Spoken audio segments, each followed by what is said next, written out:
Beneath New Mexico's sunburnt plateaus and volcanic cliffs lies a forgotten map, etched not in roads, but in ruins, bones, shadows. Before cities, before borders, before history as we know it, something else thrived here. Something that left behind temples aligned to stars, towers built for silence, and artifacts no one should have had. Scientists have theories, none of them agree. So tonight, we descend into the ancient, the inexplicable, the unnervingly precise. These aren't just ruins, they're riddles, and they weren't meant to be solved. Welcome to New Mexico Pre-Flood Mysteries Science Still Can't Explain. Before we disappear down the rabbit hole, if you love ancient riddles, unsolved histories, and stories that leave you wondering long after the credits roll, hit that subscribe button. It helps keep the mysteries coming. And while you're here, drop a comment below. Where in the world are you tuning in from? And what time is it on your clock right now? Let's see how far and how late this strange little story travels. Blackwater. Draw. Clovis. Origins. The winds across the Llano Estacado don't carry secrets. They carry dust. Fine-grained, bone-dry, dust-colored dust. And if you stand at Blackwater Draw long enough to let the hum of the modern highway dissolve into the static of the plains, you can almost hear it. The hollow hush of something ancient and unfinished. Something that came fast, hunted hard, and then disappeared. Clovis isn't a place. It's a ghost print. A name for a kind of spear point so precisely fluted it seems designed by obsession. It's also, inconveniently, a story without a beginning and without an ending. The Clovis type site, nestled in eastern New Mexico between Portales and nowhere, offers just enough to spark a theory and never quite enough to close the case. Blackwater Draw was supposed to be the smoking gun. In the 1932nd, excavators armed with trowels, bone saws, and a Depression-era desperation to prove something grand about America's deep past dug into an old lake bed. What they found were mammoth bones, crisscrossed with cuts, and beside them, the points, not just sharp, but beautiful, weapons of design, style, and perhaps even ceremony. This wasn't just survival, it was craft. The big takeaway? People were here, really here, over 13,000 years ago, hunting now extinct megafauna, organizing kills with chilling precision. Clovis, it was declared, was the first American. That was the headline, but reality has a habit of disagreeing with headlines. The Clovis horizon spread across North America like a strange kind of wildfire.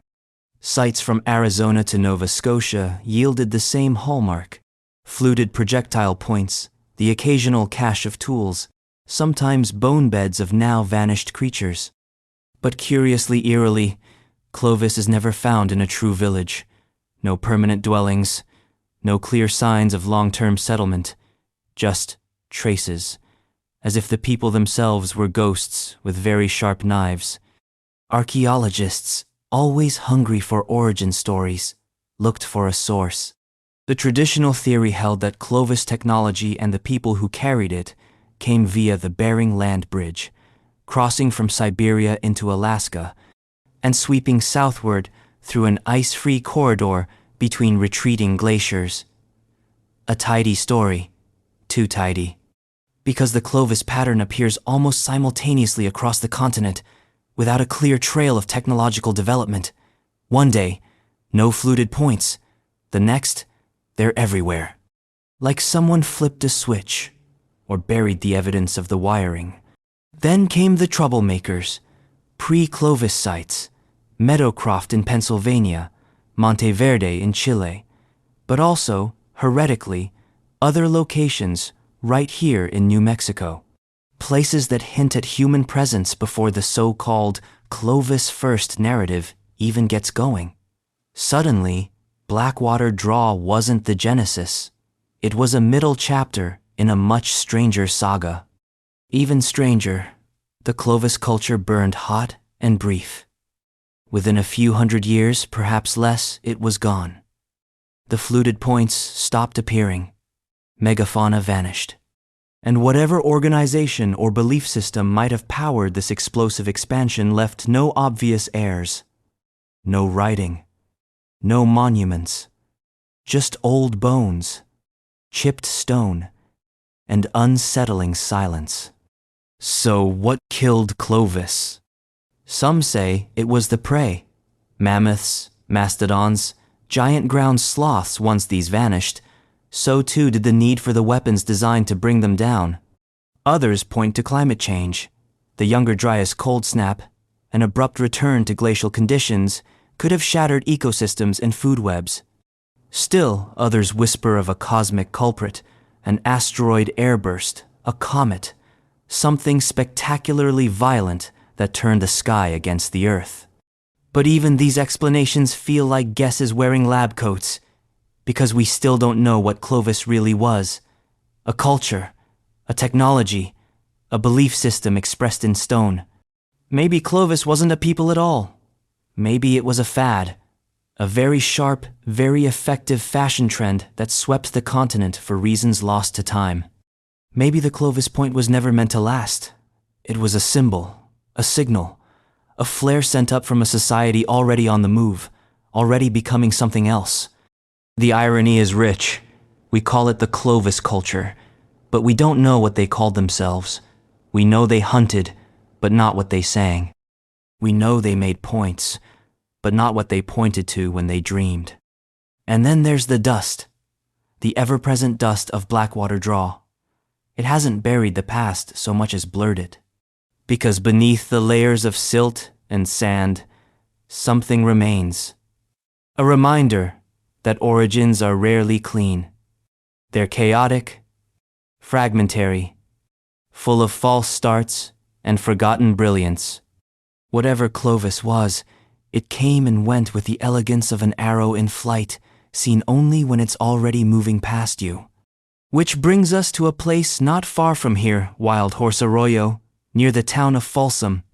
There, in the early 20th century, lightning and flood tore through the canyon and exposed something no one was looking for: bison bones and another kind of fluted point, similar but different. Precision hunting again, but now questions about organization, about scale, about how early people planned death like a ceremony. If Clovis was the sharp beginning, what exactly did Folsom represent? You can already feel the dust shifting. Folsom site, Paleo-Indian strategy. The strange thing about history is how often it's discovered by accident, not by experts, but by people trying to survive in the present. In 1908, a cowboy named George McJunkin was riding out after a storm near Wild Horse Arroyo, northeast New Mexico, when he spotted something in the eroded gully. It wasn't treasure. Not gold or silver. It was bone, big bone, ancient bison bone. McJunkin, born enslaved and now a free black man in the Jim Crow Southwest, knew he wasn't just looking at the leftovers of a modern cow. These were deeper, older, embedded in layers of time like memories in sediment. But no one listened to cowboys who talked about extinct bison in those days, especially not black cowboys. The bones sat ignored for years, the way prehistory often does, until finally a team of archaeologists came to dig. And when they did, they found what McJunkin had long suspected. This was no ordinary kill site. Buried between the ribs of an extinct species of bison were long, fluted stone points, sleeker and more delicate than the Clovis style. Not just thrust into bodies, but placed with purpose. This wasn't scavenging. It was organized killing. Ambitious, dangerous, methodical. Welcome to Folsom.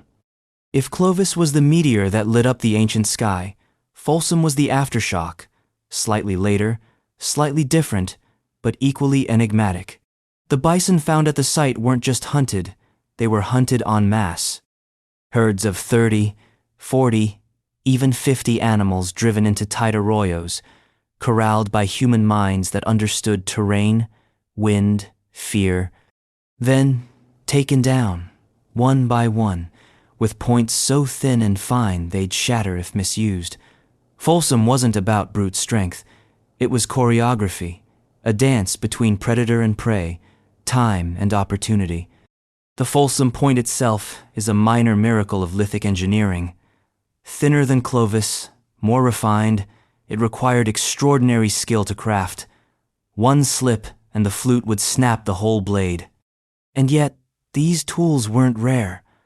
Hundreds have been found, suggesting that for a time, this technique was widespread, standardized, taught, and passed down. Which begs the question, how?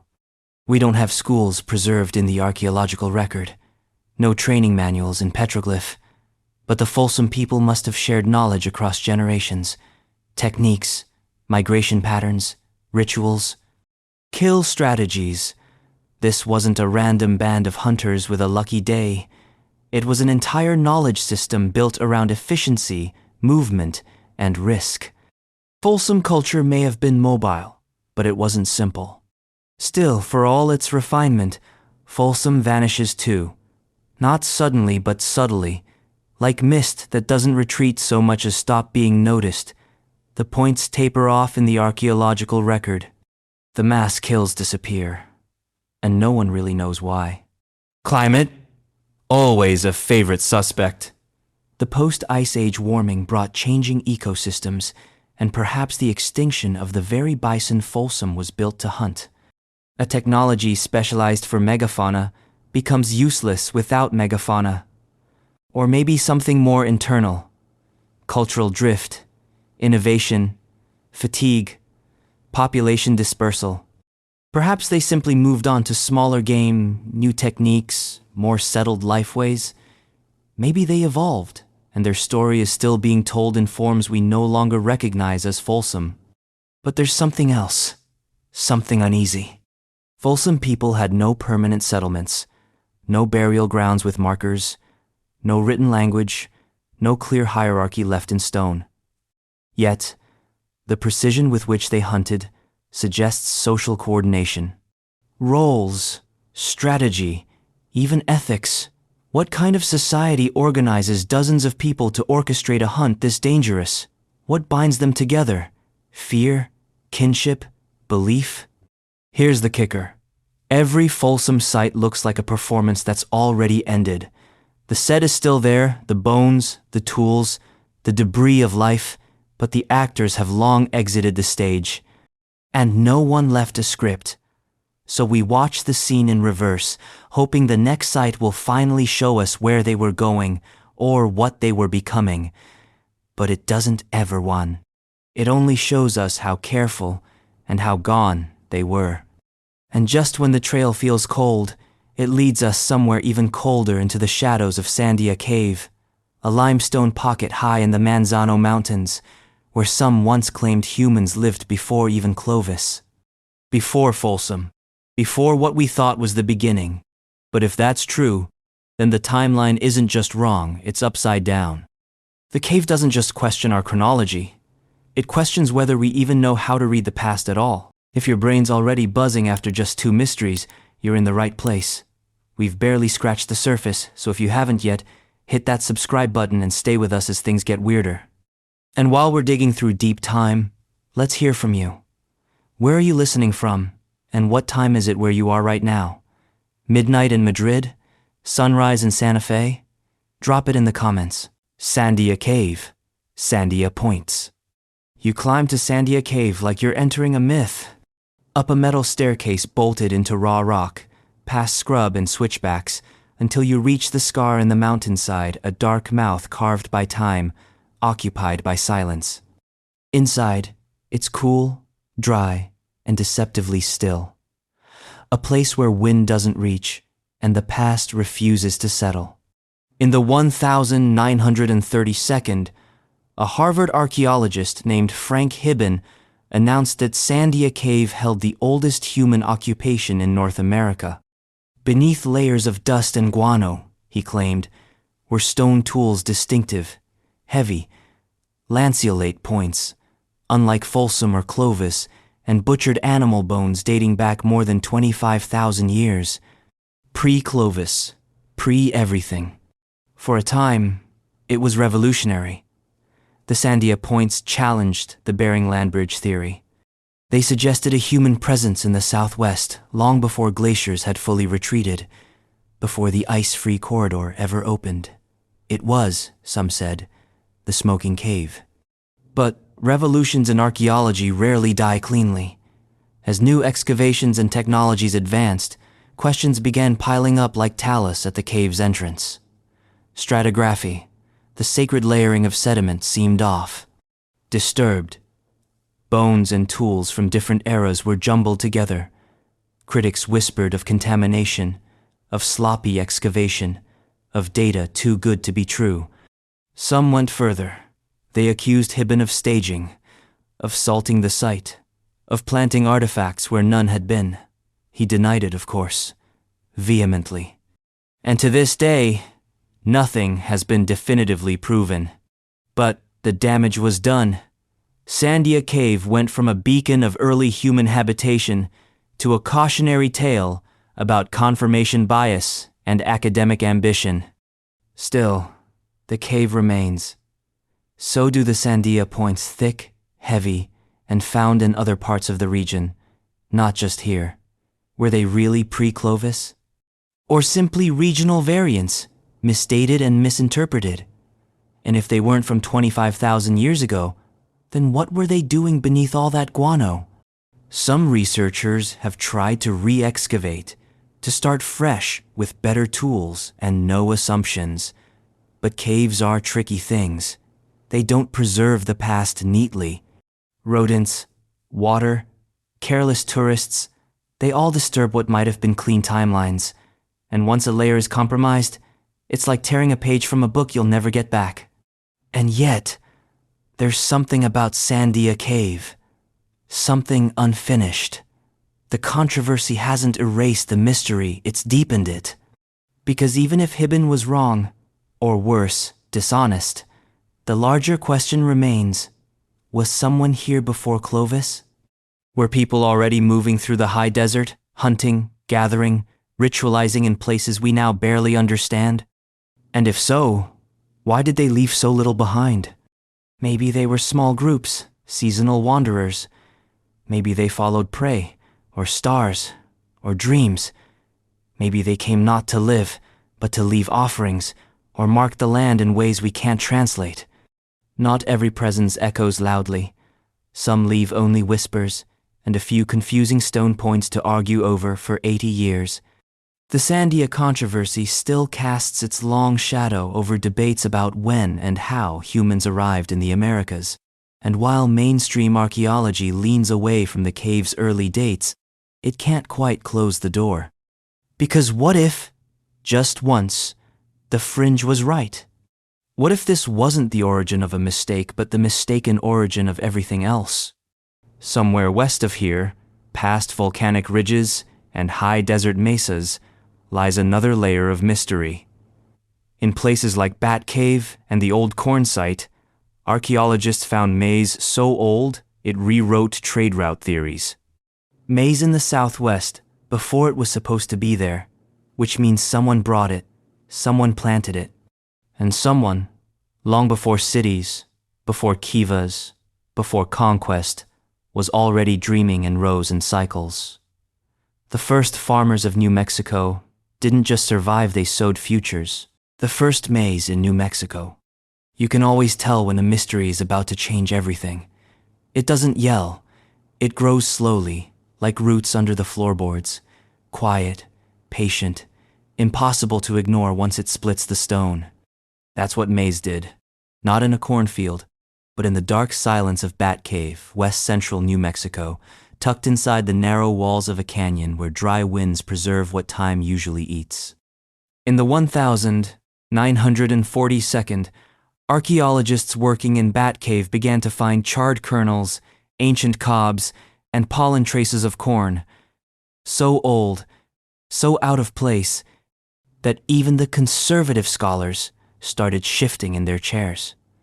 The old corn site, just north of there, confirmed it. Maize was in New Mexico more than 4,000 years ago. Maybe earlier. That wasn't supposed to happen. Maize, Zea maize, if you're feeling formal, was domesticated in southern Mexico, thousands of miles away. It started as teosinte, a wild grass with hard seeds and minimal nutritional payoff. And over generations, human hands turned it into food. Real food. Not just calories, but culture, ritual, identity. So, how did it get here? The journey from southern Mexico to the southwest isn't just long, it's hard. Across deserts, over mountain ranges, through zones with little water and even less patience. Yet maize shows up in New Mexico's archaeological record earlier than most predicted. That means someone carried it. Someone planted it. Someone cared enough about this mutant grass to drag it into a new world and figure out how to make it grow. But who? There are no maps, no genetic breadcrumbs leading to a single group. The maize arrives before villages, before architecture, before pottery in some cases, which suggests the first corn growers in New Mexico were mobile. They were hunter-gatherers who had started dabbling in agriculture not because they needed to settle, but because they were smart enough to hedge their bets. They planted near seeps and arroyos, they checked their plots seasonally, and slowly, very slowly, they began to rewrite their own relationship with time. Corn isn't like game. You don't chase it. You wait for it. You tend. You plan. In a world of movement, maize was an anchor. But maize didn't just move north once. Genetic studies suggest multiple introductions, different varieties, different timings, different groups carrying different strains. That means this wasn't a single moment of contact. It was a long conversation between landscapes and lifeways, people adapting corn and corn adapting people. Even now, archaeologists disagree over the exact routes. Some say it came up through the Sierra Madre Occidental into the Mogollon highlands. Others point to coastal corridors or inland river systems. But every theory runs into the same wall, evidence that doesn't behave. Because sometimes maize shows up where it shouldn't too early, too far from the known paths, and sometimes it's absent where it should have been, as if whole regions skipped a chapter. It's not a straight line. It's a branching logic, a recursive puzzle. And then there's the Bat Cave itself, a site named like a comic book villain, hiding in it the opposite of violence domestication. This isn't where corn was invented, but it might be where farming was emotionally born, where the idea that humans could shape the future became more than a survival tactic. It became a worldview. But if maize brought stability, it also brought new tensions. Farming ties you to land. It demands cooperation, but also control. Whose plot? Whose water? Whose harvest? These early maize planters weren't just growing food. They were planting the seeds of future conflict, ceremony, kinship, inequality. And yet, they left no manifesto, no inscriptions about their dreams. Only kernels in dust, only pollen in sediment. Only a faint trail of carbon dating that says, someone was here, and they were thinking ahead. From here, the question isn't just about crops, it's about caves. Because south of Bat Cave, near what's now Carlsbad, the limestone hills open into a darker story. Not of maize, but of mystery. Caves again. Caves used for something else. Shelter, ceremony, refuge? The question of why ancient people entered the Carlsbad caverns at all and what they did there pulls us deeper underground. Carlsbad region cave use. From the outside, the caves around Carlsbad look like open mouths in stone.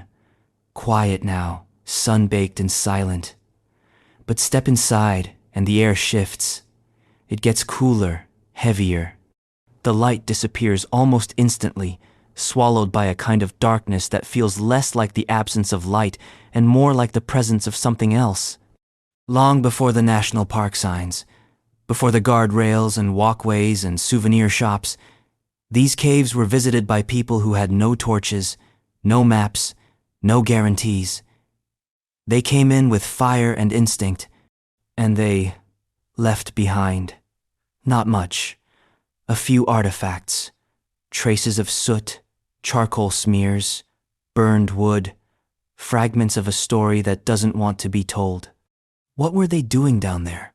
Carlsbad caverns and the surrounding karst cave systems are geological marvels, massive, complex, and disorienting. Not the kind of place you'd casually explore. You don't just wander into a hole that drops 750 feet underground and hope for the best.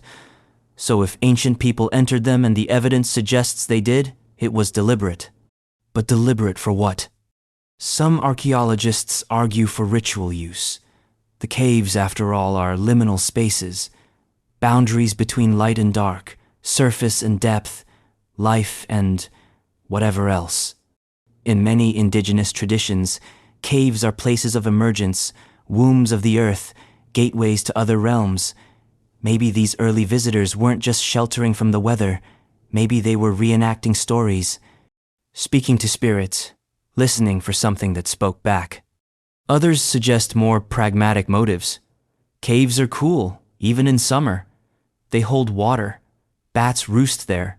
Minerals like gypsum and salt form inaccessible layers. Maybe these were resource stops, useful places on a seasonal route, not sacred pilgrimage sites. Maybe the fires were for warmth or light, while collecting bat guano for fertilizer or mining small-scale materials. But here's the thing. Both could be true. A cave can be both practical and spiritual. In fact, the deeper you go, the more those categories blur. Is it a ritual if you light a fire to keep predators away in a place you believe is spiritually charged? Is it utility if you sing while you harvest crystals by torchlight? We don't have petroglyphs down there. No elaborate cave paintings, just evidence of presence, burn marks, tool fragments, disturbed sediments. In archaeological terms, it's sparse. In mystery terms, it's perfect. Because what makes this enduring is how deliberate it feels. These aren't the remains of people who fell in. They're the remains of people who went in on purpose, over and over, for generations. And maybe that's the point. The caves don't tell us what they were for, they just insist they mattered. That someone thought it was worth carrying fire into the earth's mouth and listening to the echoes. That someone thought a place with no light might reveal something no sunlit world ever could. The darkness doesn't give up its meaning easily, but it gives just enough to pull you deeper. And somewhere above those caverns, not far at all, is a rocky butte with spiral carvings and a different kind of light. A shaft of sun that pierces shadow only a few times a year. A calendar carved into stone. Fajada Butte, the sun, dagger. And another place where ancient people tried to measure time, not just live in it. Fajada Butte's sun, dagger. It's hard to call Fajada Butte a ruin. Nothing about it is ruined. It rises out of the desert in surreal defiance, isolated, geometric, impossible. A sandstone monolith surrounded by flat emptiness. It looks less like something formed by erosion and more like something placed, intentionally. Like a monument or a question. And like all great questions, it waits. At the top, or rather partway up on a narrow ledge only a few people ever get to stand on, there is a slab formation. 3 large stone panels lean against the cliff wall, creating a kind of natural screen. Behind them, carved into the rock, is a spiral. Not ornate, not dramatic, just a spiral. Coiled time, slowly winding in stone. And once a year, on specific days, solstices and equinoxes, a narrow shaft of light slices through the slabs and lands directly on the spiral, bisecting it like a clock striking noon. For a brief moment, shadow becomes structure, light becomes meaning. The dagger is drawn. When this alignment was first publicized in the late 1972 by artist-turned-researcher Anna Sofer, it captivated archaeologists, New Agers, and skeptics in equal measure.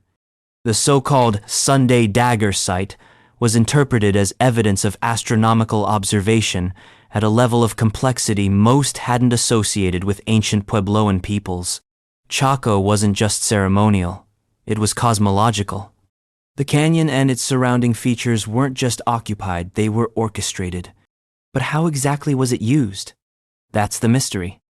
Some suggest the sun dagger was a solar-lunar calendar, tracking not just the seasons but the elusive 18.6-year lunar standstill cycle, a complex celestial rhythm rarely marked outside of sophisticated ancient observatories. Others argue it was symbolic, not a clock, but a cosmic metaphor, a reminder, a ritual site for priests or astronomers, or both. Then there's the issue of access. The ledge is narrow, dangerous, and remote. It's not a community gathering spot. If the sun dagger was meant to convey information, it wasn't broadcasting it to crowds. It whispered to a few, carefully chosen, carefully trained. Whatever knowledge this site held, it wasn't democratic. It was curated, controlled. Which leads to a deeper question. Who was it for? If the Chacoans tracked solstices and lunar cycles, did they do it to schedule ceremonies? To plant? To predict? To impress? Did this light and shadow display serve ritual leaders the way cathedrals once did in Europe, simultaneously spiritual and political, awe-inspiring and authoritative? We don't know. And we might never know. Because the sun dagger site is now closed to the public, its alignments considered too fragile, too easily damaged. Even subtle human traffic causes erosion. What once marked the sun's journey now sits in regulated darkness, a sacred mystery put under lock and key. Still, it haunts the landscape, because Fajada Butte isn't isolated in its symbolism. Chaco Canyon is full of alignments, buildings, kivas, roads, all pointing to astronomical events. It's as if the whole civilization was built with one eye on the sky and the other buried deep in sandstone. And that brings us to the road, the Great North Road, one of the straightest paths ever laid by human hands across such hostile terrain. It begins in Chaco and marches out into the desert with obsessive precision. It's not a trade route. It's not practical. It's too straight to make sense, unless it wasn't about moving things but moving minds. Because sometimes a road isn't for travel. Sometimes it's for ritual. Chaco's Great North Road. Purpose. If roads could talk, the Great North Road would chant. Stretching out from Chaco Canyon, this ancient corridor is baffling in its intention and flawless in its arrogance. 4 meters wide, paved in segments, bordered by berms and marked with occasional staircases, cut directly into stone. It marches due north with near military precision, unbothered by landscape, logic, or later commentary. It is a road, yes, but a road to what? That's the problem. The Great North Road leads somewhere, but not to cities, not to marketplaces, not to any known center of power. It ends in what many describe as nowhere. A point called Coots Canyon, a place with no great houses, no population density, just badlands and a view. And yet, the Chacoans spent enormous effort building this line into the void, which suggests, again, that this wasn't about movement. It was about meaning. Some researchers have proposed that the road was ceremonial, a pilgrimage route. Its dead-straight orientation to true north implies cosmological significance. Maybe the road mimicked the path of the dead, guiding souls toward the afterlife. Or maybe it was a terrestrial reflection of the celestial axis, a symbolic spine around which the cosmos was believed to rotate. Others think it was used for processions, long, slow walks by ritual participants, dancers, priests, initiates moving in silence or chant along the road's length. Like religious parades in Europe or Japan, these processions weren't about getting somewhere fast. They were about transformation. Space turned into time. Then there's the more abstract interpretation, the road as cosmogram. Not meant to be walked, but meant to be seen from above, from memory, from spirit. A graphic etched into the earth to mirror something divine. If so, then the labor required to build it wasn't utilitarian, it was devotional. A long act of belief carved into the desert floor. But we don't know. We know the road was built. We know it aligns. We know it's there.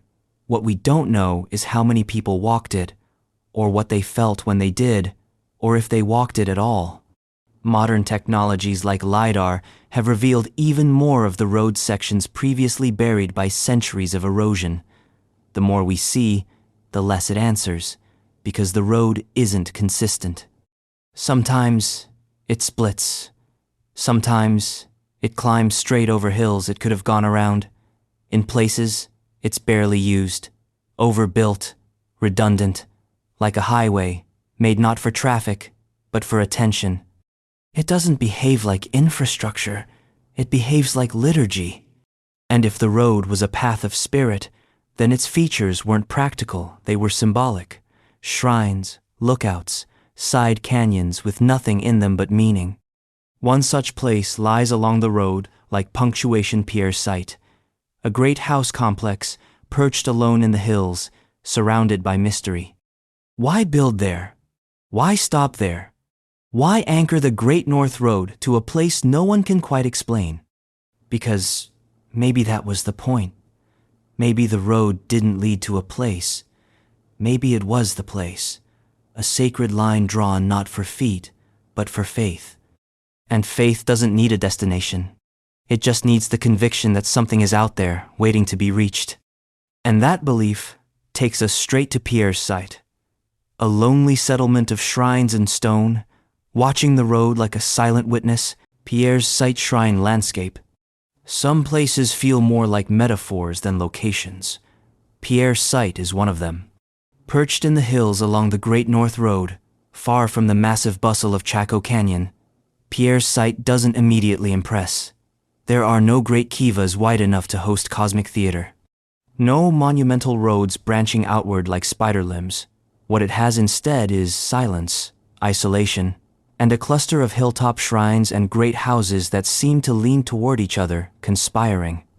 If you were walking the Great North Road, and that's still a contested if, Pierre's site would have felt like a pause, a deliberate interruption in a journey that wasn't exactly linear to begin with.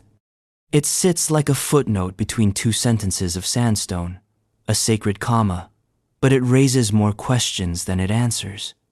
Why build here? The architecture is telling. Two small great houses are perched on nearby ridges. They aren't nestled into defensible positions, nor are they adjacent to fertile fields or major water sources. They don't face any known cardinal alignments. What they do overlook is the road. Their windows, their foundations, even their shadows seem designed to witness movement, to watch the procession of something.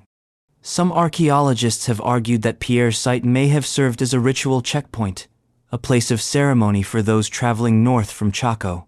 Perhaps it was here that offerings were made, that travelers paused to align themselves spiritually, ritually, cosmologically with the purpose of the road itself. But that assumes the road was even meant to be traveled. Another theory frames Pierre's site not as a way station but as an anchor, a sacred node on a larger grid. If Chaco was the center, Pierre's site was one of the outer pins holding its cosmological web in tension. A fixed point in a world of movement. Shrines dot the surrounding landscape, small, low stone enclosures, each one deliberately placed. Their functions remain opaque. Were they observatories? Miniature temples? Altars? Markers? We don't know. But what's striking is how empty the site feels, not abandoned, but deliberately minimal. As if whoever used this place wanted to erase themselves. As if presence was meant to be inferred, not witnessed. Pierre's site is a study in restraint. Nothing here suggests long-term habitation. No trash middens, no sprawling dwellings, no signs of domestic clutter. It wasn't lived in, it was visited. Reverently, sparingly, like a pilgrimage site or a holy hilltop.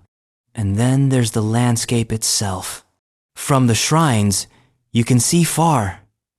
The horizon stretches in every direction, vast and exposed. In the distance, the San Juan Basin unfolds like a stone ocean. The Chacoan architects didn't just build at Pierre's site. They built with it, embedding the structures into the view, into the geometry of the land. It's a shrine not to a god, but to a vista.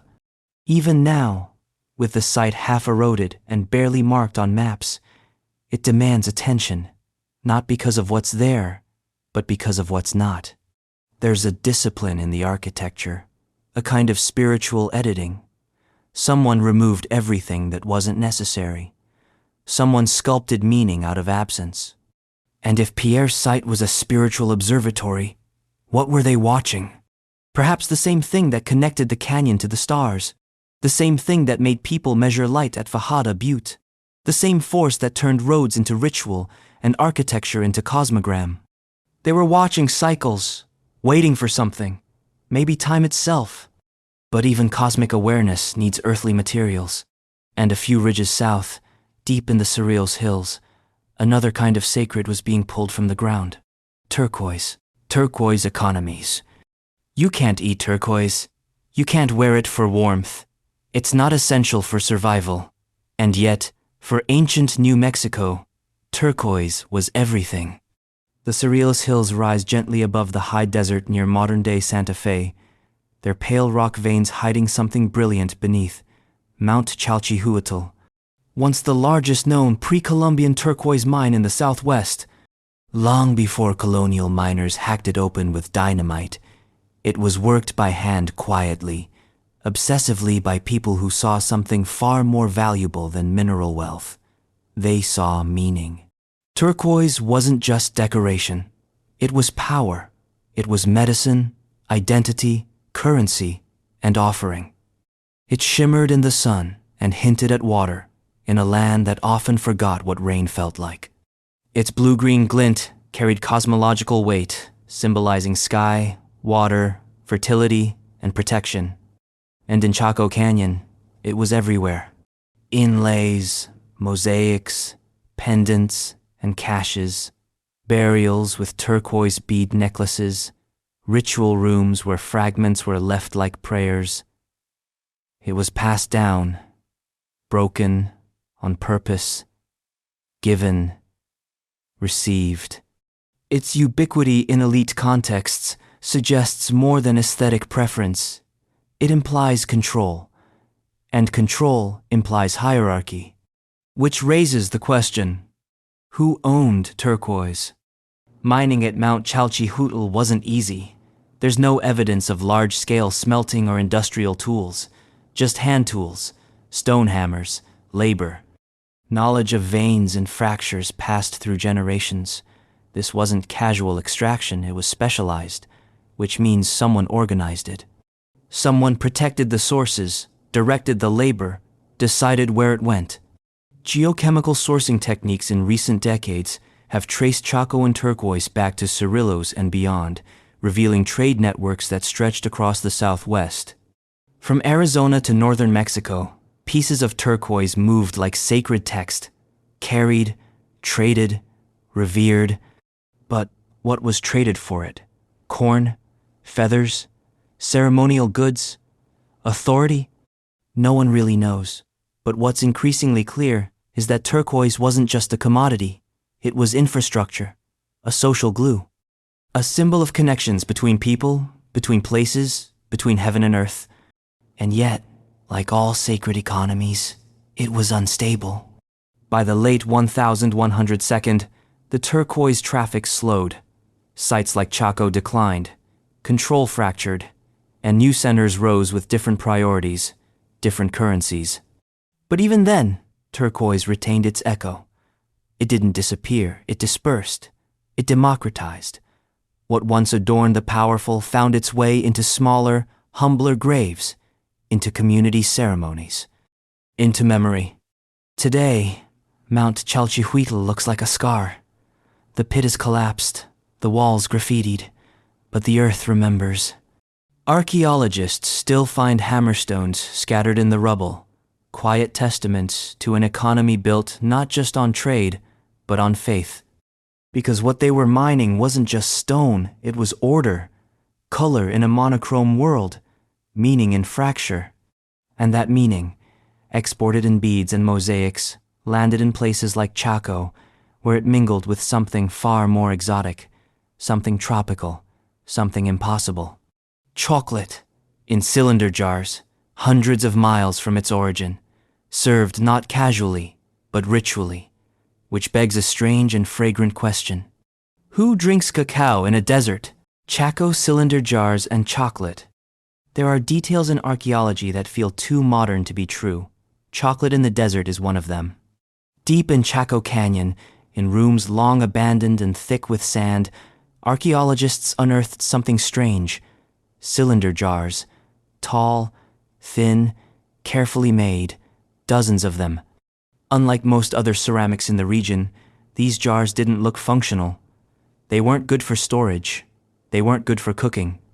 They were good for one thing: drinking something thick, possibly frothy and sacred. Residue analysis confirmed the improbable traces of cacao, the same tropical plant used to make chocolate, the kind that only grows in warm, humid forests hundreds of miles to the south, in Mesoamerica. Which raises the obvious question: how did it get here? Chocolate isn't native to New Mexico. It doesn't grow on the high desert. It doesn't drift in with the wind. Someone brought it, across mountains, deserts, and time. Through trade networks so long and complex, they seem more like myth than market. But someone not only brought cacao, they knew what to do with it. In Mesoamerican cultures, cacao was sacred. It was associated with gods, royalty, sacrifice, fertility. It wasn't just a drink, it was a performance.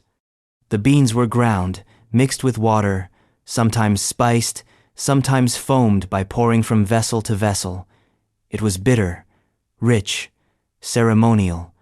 And in places like Teotihuacan and Tikal, it was reserved for elites. Kings drank cacao, priests, not everyone.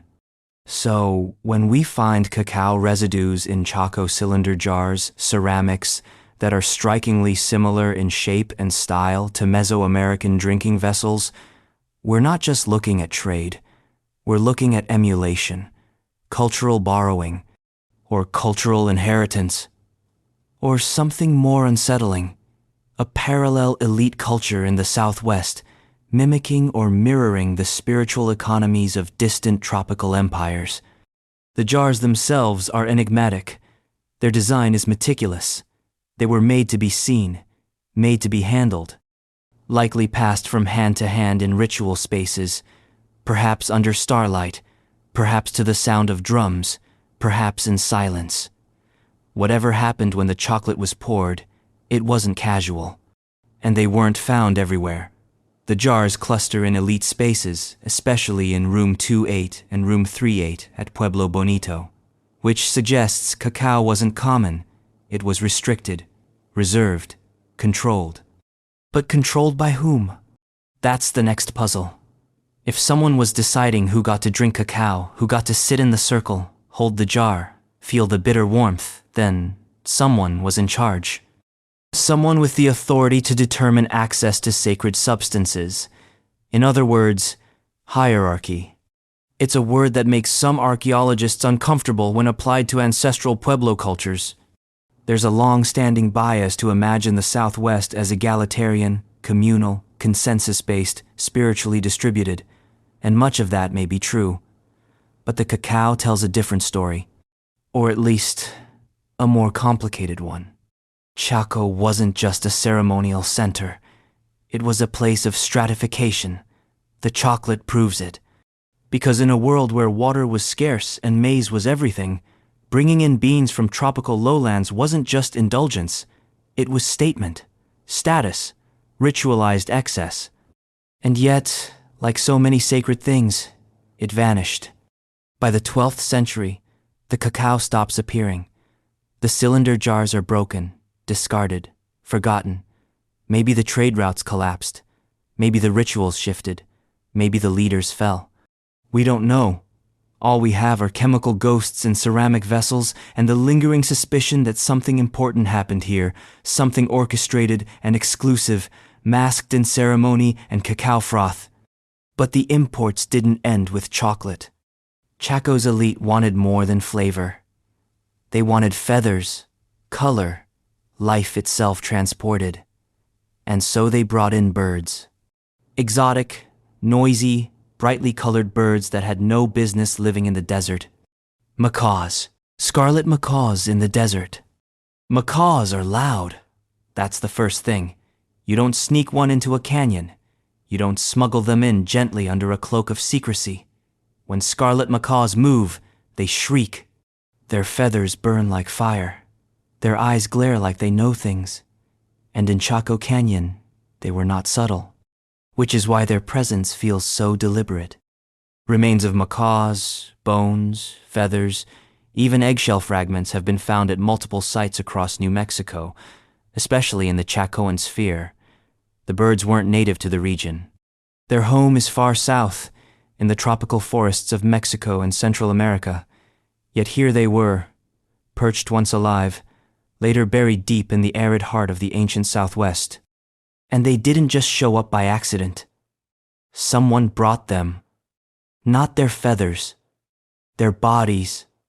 Living birds. The transport alone is difficult to imagine. Weeks or months of careful movement, feeding, watering, calming a creature built to fly through green canopy, not red stone. The logistics are insane, which makes the meaning even more serious. In Mesoamerican cultures, macaws were sacred, associated with sun gods, fire, the sky itself. Their feathers were currency, their screams omens, their presence ceremonial. And in New Mexico, it seems they were treated with similar reverence. At sites like Paquime and Chihuahua, far to the south, there's evidence of macaw breeding, structures interpreted as aviaries, feeding stations, ritual disposal pits. Some researchers now think Paquime was the source, a kind of macaw export center for northern elites. If true, it suggests a long-distance luxury network of living color. But who in Chaco got the birds? That's where it gets interesting. Macaws appear in contexts linked to status, burials, ceremonial rooms, elite housing blocks, not in common households, not in trash pits. Like cacao, macaws weren't for everyone. They were for someone. Were they pets? Probably not. Symbols? Likely. Tools of ritual? Almost certainly.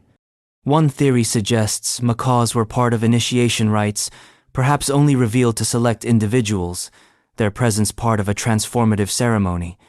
Another points to their role as offerings, their feathers used in dances or costumes worn during astronomical events. Some even propose they were oracles, living intermediaries between the human and the divine. But here's the part that never quite resolves. What was the relationship? Did the people of Chaco understand macaws the same way Mesoamericans did? Did they borrow the meaning wholesale or translate it into something local? Did they see the same gods in those feathers? Or did the birds become something new in the dry air of the canyon? We don't know. And the birds, long gone, are not giving interviews. But the pattern is there. Imported goods, imported animals, imported power. Chaco wasn't just building with stone, it was importing aura. The macaws were part of that spectacle. Color and noise and movement in a land that otherwise moved very slowly. And if the macaws were loud, their message may have been louder. Someone had the means, the networks, and the intention to display exotic life as part of local power. Just like cacao, the birds vanished too. Not overnight, but gradually, the networks collapsed, the ritual centers shifted, and in the silence that followed, the shriek of the macaw faded into myth.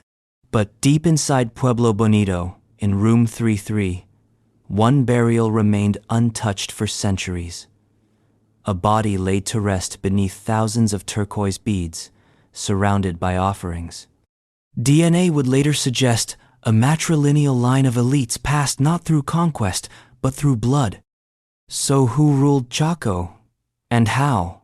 And why would an entire canyon bend around a single room filled with secrets? Pueblo Bonito power. If you walk into Pueblo Bonito today, you'll notice two things: the elegance of the ruins and the absurdity of their location. It's a massive D-shaped great house, hundreds of rooms, 4 stories in some places, built with masonry so fine it could pass for modern work, wedged inside a canyon that gives nothing freely. No rivers, no arable fields, no mercy. It wasn't made for comfort. It was made for something else, something harder to name. Inside its broken walls and collapsed ceilings, Pueblo Bonito keeps secrets, some ceremonial, some architectural, some genetic. In the late 19th and early 20th centuries, when early excavators were pulling thousands of turquoise beads and smashed pottery from its chambers, no one expected the real power story to come from the bones. And yet, deep in room 33, beneath the layers of time and treasure, lay a burial so carefully arranged it stopped archaeologists in their tracks. A man in his 42nd or 52nd, interred with a staggering wealth of grave goods, turquoise pendants, shell jewelry, worked wood, even macaw feathers. He wasn't just important, he was central. And then came the surprise when scientists sequenced the DNA of this man and the other burials stacked in the same room. They found a maternal link, a single mitochondrial lineage that stretched across generations. The same female line, preserved over centuries. This wasn't random. It was inherited status. A dynasty. A matrilineal elite. In the middle of Chaco Canyon. Suddenly, Pueblo Bonito wasn't just a ceremonial hub. It was a political structure. And room 33 wasn't just a tomb. It was a throne. The kind without legs or crowns, but just as real. But if Chaco had elites rulers, perhaps then how did they rule? There are no murals of kings, no stone monuments boasting of conquest, no writing that declares dominion. And yet, the control is implied in everything. The roads that radiate like spider veins from the canyon, the precision of alignments, the replication of architectural styles across hundreds of miles.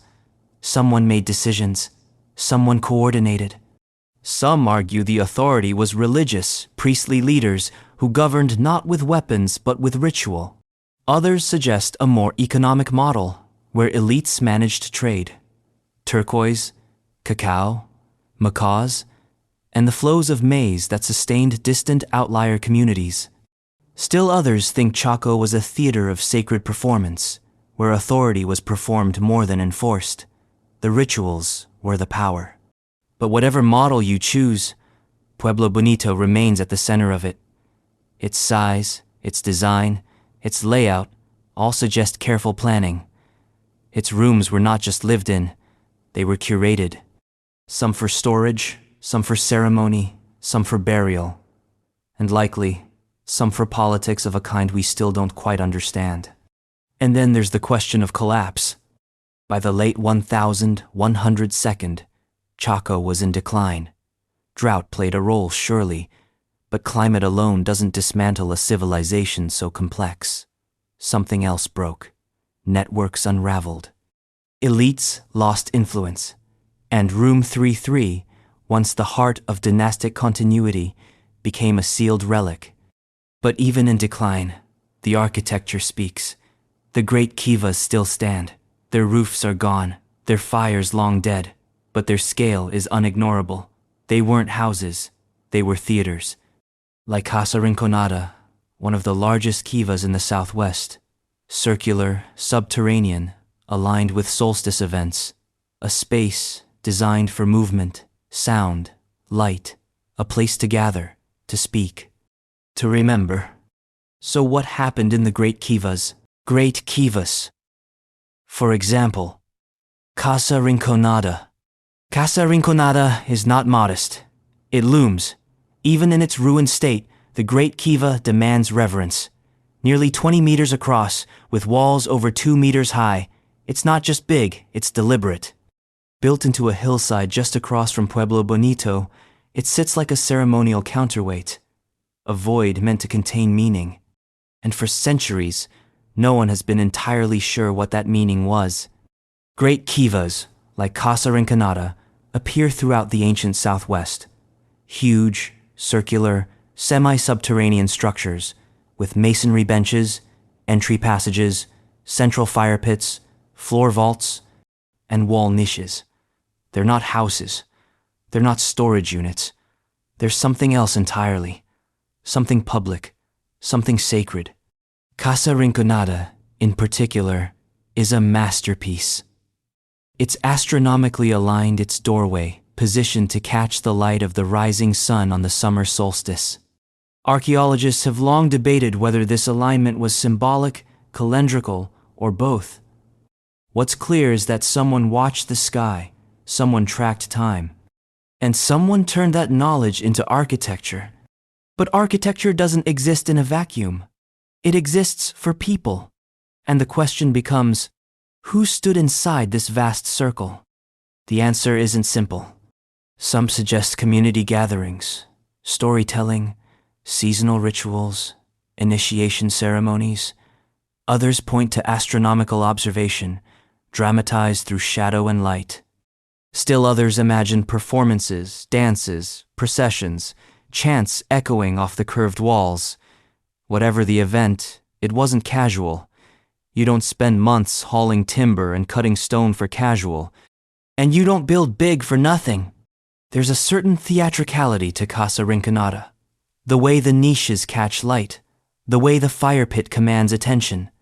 The acoustics of the chamber tested by modern visitors are exceptional.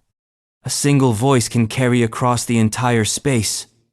This wasn't just about being together. It was about being heard.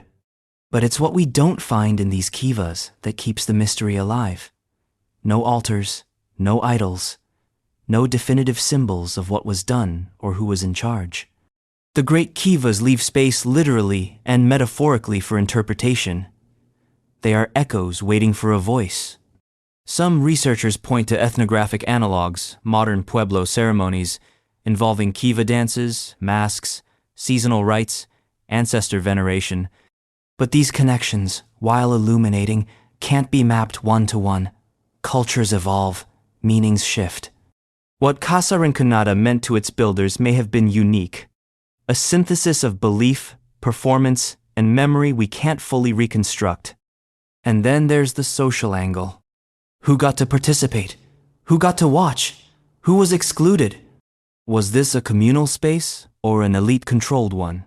The circular layout suggests equality, but the architectural dominance suggests something else. A gathering watched by others, performed for others. Perhaps a blend of both. Collective experience, controlled narrative. Even the location matters. Casa Rinconada sits just outside the main cluster of Chaco's great houses, not hidden, but slightly removed, like a church outside the palace gates, a threshold space. Not domestic, not political, not economic, something liminal. And like many great kivas, its use seems to fade over time. The alignments remain, but the people leave. The fire pits cool, the echoes go quiet, and yet the space refuses to be forgotten. Standing inside it now, open to the sky, with the wind whispering across the floor vaults, it's hard not to feel the pull of performance. A ritual that no longer plays, a drum that no longer sounds. But the stage remains. Just a few miles north, another stage waits one stranger still. At Aztec ruins, the architecture echoes Chaco, but it includes something almost unique: tri-walled structures. 3 concentric walls enclosing space like a puzzle box. No one can quite agree what they were for. But whatever they weren't accidental. Aztec Ruins Tri-Wall Structures. Aztec Ruins National Monument is a name that misleads in all the ways that make history interesting. The people who built it weren't Aztecs. The ruins aren't exactly ruins. And the triwall structure tucked into the northern end of the site is barely mentioned in textbooks, yet it might be one of the strangest architectural puzzles in the entire Chacoan world. From above, it looks like a ripple in stone. 3 concentric walls, perfect circles, one inside the other surrounding a central kiva, like the echo of an idea, repeating itself in diminishing rings. It's not the only triwall known in the Southwest, but it's the most prominent, and no one can say exactly why it exists. There are no records, no inscriptions, just a structure so precise, so unnecessary, and so symmetrical that its existence alone demands attention. It wasn't about defense. It wasn't for storage. It wasn't for shelter. The triwall seems to have been built purely for meaning. So, what was the meaning? Some archaeologists have suggested the triwall was astronomical, aligned with celestial events, like solstices or lunar standstills. But the alignments are tenuous. Others argue it was ritualistic, a space for spiritual gatherings, initiations, or ceremonial reenactments. Still, others propose social stratification, the concentric circles representing hierarchies, with the innermost circle reserved for the elite or the initiated, the outer rings for spectators or participants of lesser rank. The architecture itself doesn't give much away. There are doorways, yes, and passages between the rings. But there's no ornamentation, no symbols, no direct link to a specific practice. The central kiva, if that's what it was, resembles others in the Chacoan tradition, but the surrounding walls are unique, overbuilt, intentional, unapologetically complex. And that's the real mystery, intentionality. Because someone planned this, the geometry alone would have required careful measurement, surveying, and labor coordination. You don't accidentally build a triple-ringed stone circle. You do it to make a point. You do it to shape behavior, to make people feel something. Imagine entering the triwall space, passing through each circle like peeling back layers of meaning. You'd be guided, visually and physically, toward the center, a psychological funnel. Whether for audience control, sensory immersion, or spiritual focus, the architecture forces direction. You're not just standing in a structure, you're inside a process. But a process of what? That's where the evidence ends and interpretation begins. There's no single answer, which, of course, means there are dozens of competing ones. Was this a performance space? A sacred labyrinth? A cosmological map? A metaphysical classroom? The triwall doesn't tell us. It just stands there, stone rings echoing through time, whispering a design language we haven't fully cracked. And maybe we're not supposed to. Maybe this was a place for those who already knew. An exclusive mystery, wrapped in concentric permissions. And when Aztec ruins was abandoned, the tri-wall was left behind like punctuation without a sentence. Still there, still whole, but emptied of its actors. Southward from here, another outlier holds its own strange narrative, Salmon Ruins, a site where Chacoan architectural influence burned brightly and then, quite literally, burned. What happened there wasn't just abandonment, it was transformation. And maybe something more. Salmon Ruins' dramatic turn. The first thing you notice about Salmon Ruins is that it feels out of place. It's not in a canyon. It's not high on a ridge. It sits low, near the San Juan River, in the open, accessible, exposed. And yet, despite this unassuming location, Salmon was once one of the most significant Chacoan outliers. A massive, multi-room great house with Chacoan-style masonry, aligned like its older siblings to celestial markers, complete with great kivas and enclosed plazas. But unlike Chaco, Salmon doesn't whisper, it crashes. Built around 1090 CE, it was fully Chacoan in design and planning, something constructed by a migration of Chacoans themselves, or at least under their direction. Its walls show the same care, the same precision, the same sense of architectural language. For several decades, it thrived. Then it changed. By the mid-1100s, Salmon underwent a dramatic shift in use. The Chacoan core was modified. Rooms once used for storage or ceremony were repurposed. Structures changed hands figuratively, and maybe literally. Then, sometime around 1280 CE, came the fire. An intense, deliberate fire.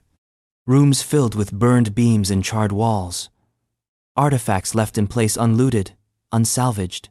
Human remains among the ash. Some scholars see signs of a final ritual, objects purposefully broken, offerings deposited, doors sealed before ignition. Others suspect conflict, invasion, internal rupture, but the narrative resists clarity. Because, even as the architecture burns, the symbolism intensifies. Salmon may have been ritually closed. A ceremonial finale, a spiritual severing. What came after was different. New populations moved in, modifying the structures, layering their own meanings atop the old. The transition isn't clean. It's messy, human.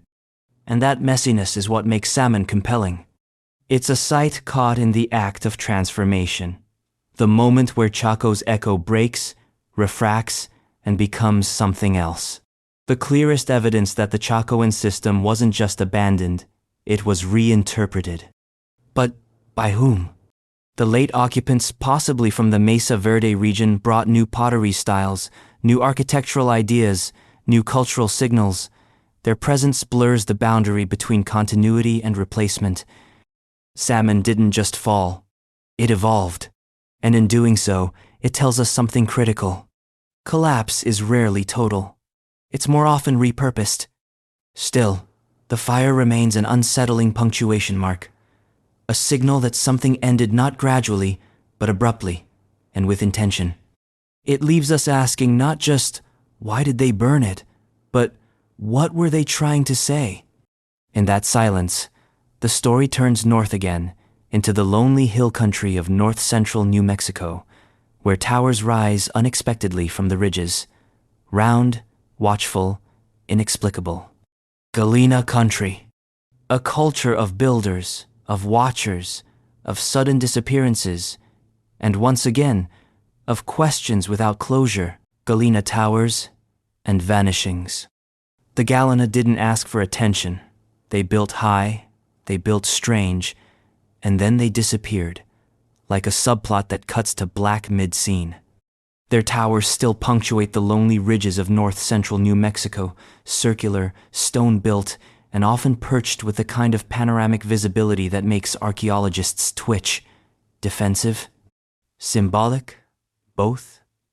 No one can say for sure, but there's a pattern to their pattern. Isolation, elevation, vanishing. Galina architecture is peculiar in all the right ways. Towers near kivas, small pit houses clustered tight, storage bins dug deep into the ground, and most of it constructed with a kind of stubborn resourcefulness that says, we didn't have a lot, but we knew what to do with it. These weren't monumental builders. They were pragmatists, survivalists, maybe even separatists. Unlike their neighbors, the Galina left no elaborate great houses, no turquoise caches, no feathered theatrics. Their pottery was plain, their footprint narrow. But their towers, those stoic sentinels of stone, are what linger in the imagination, because they weren't just shelters, they were statements.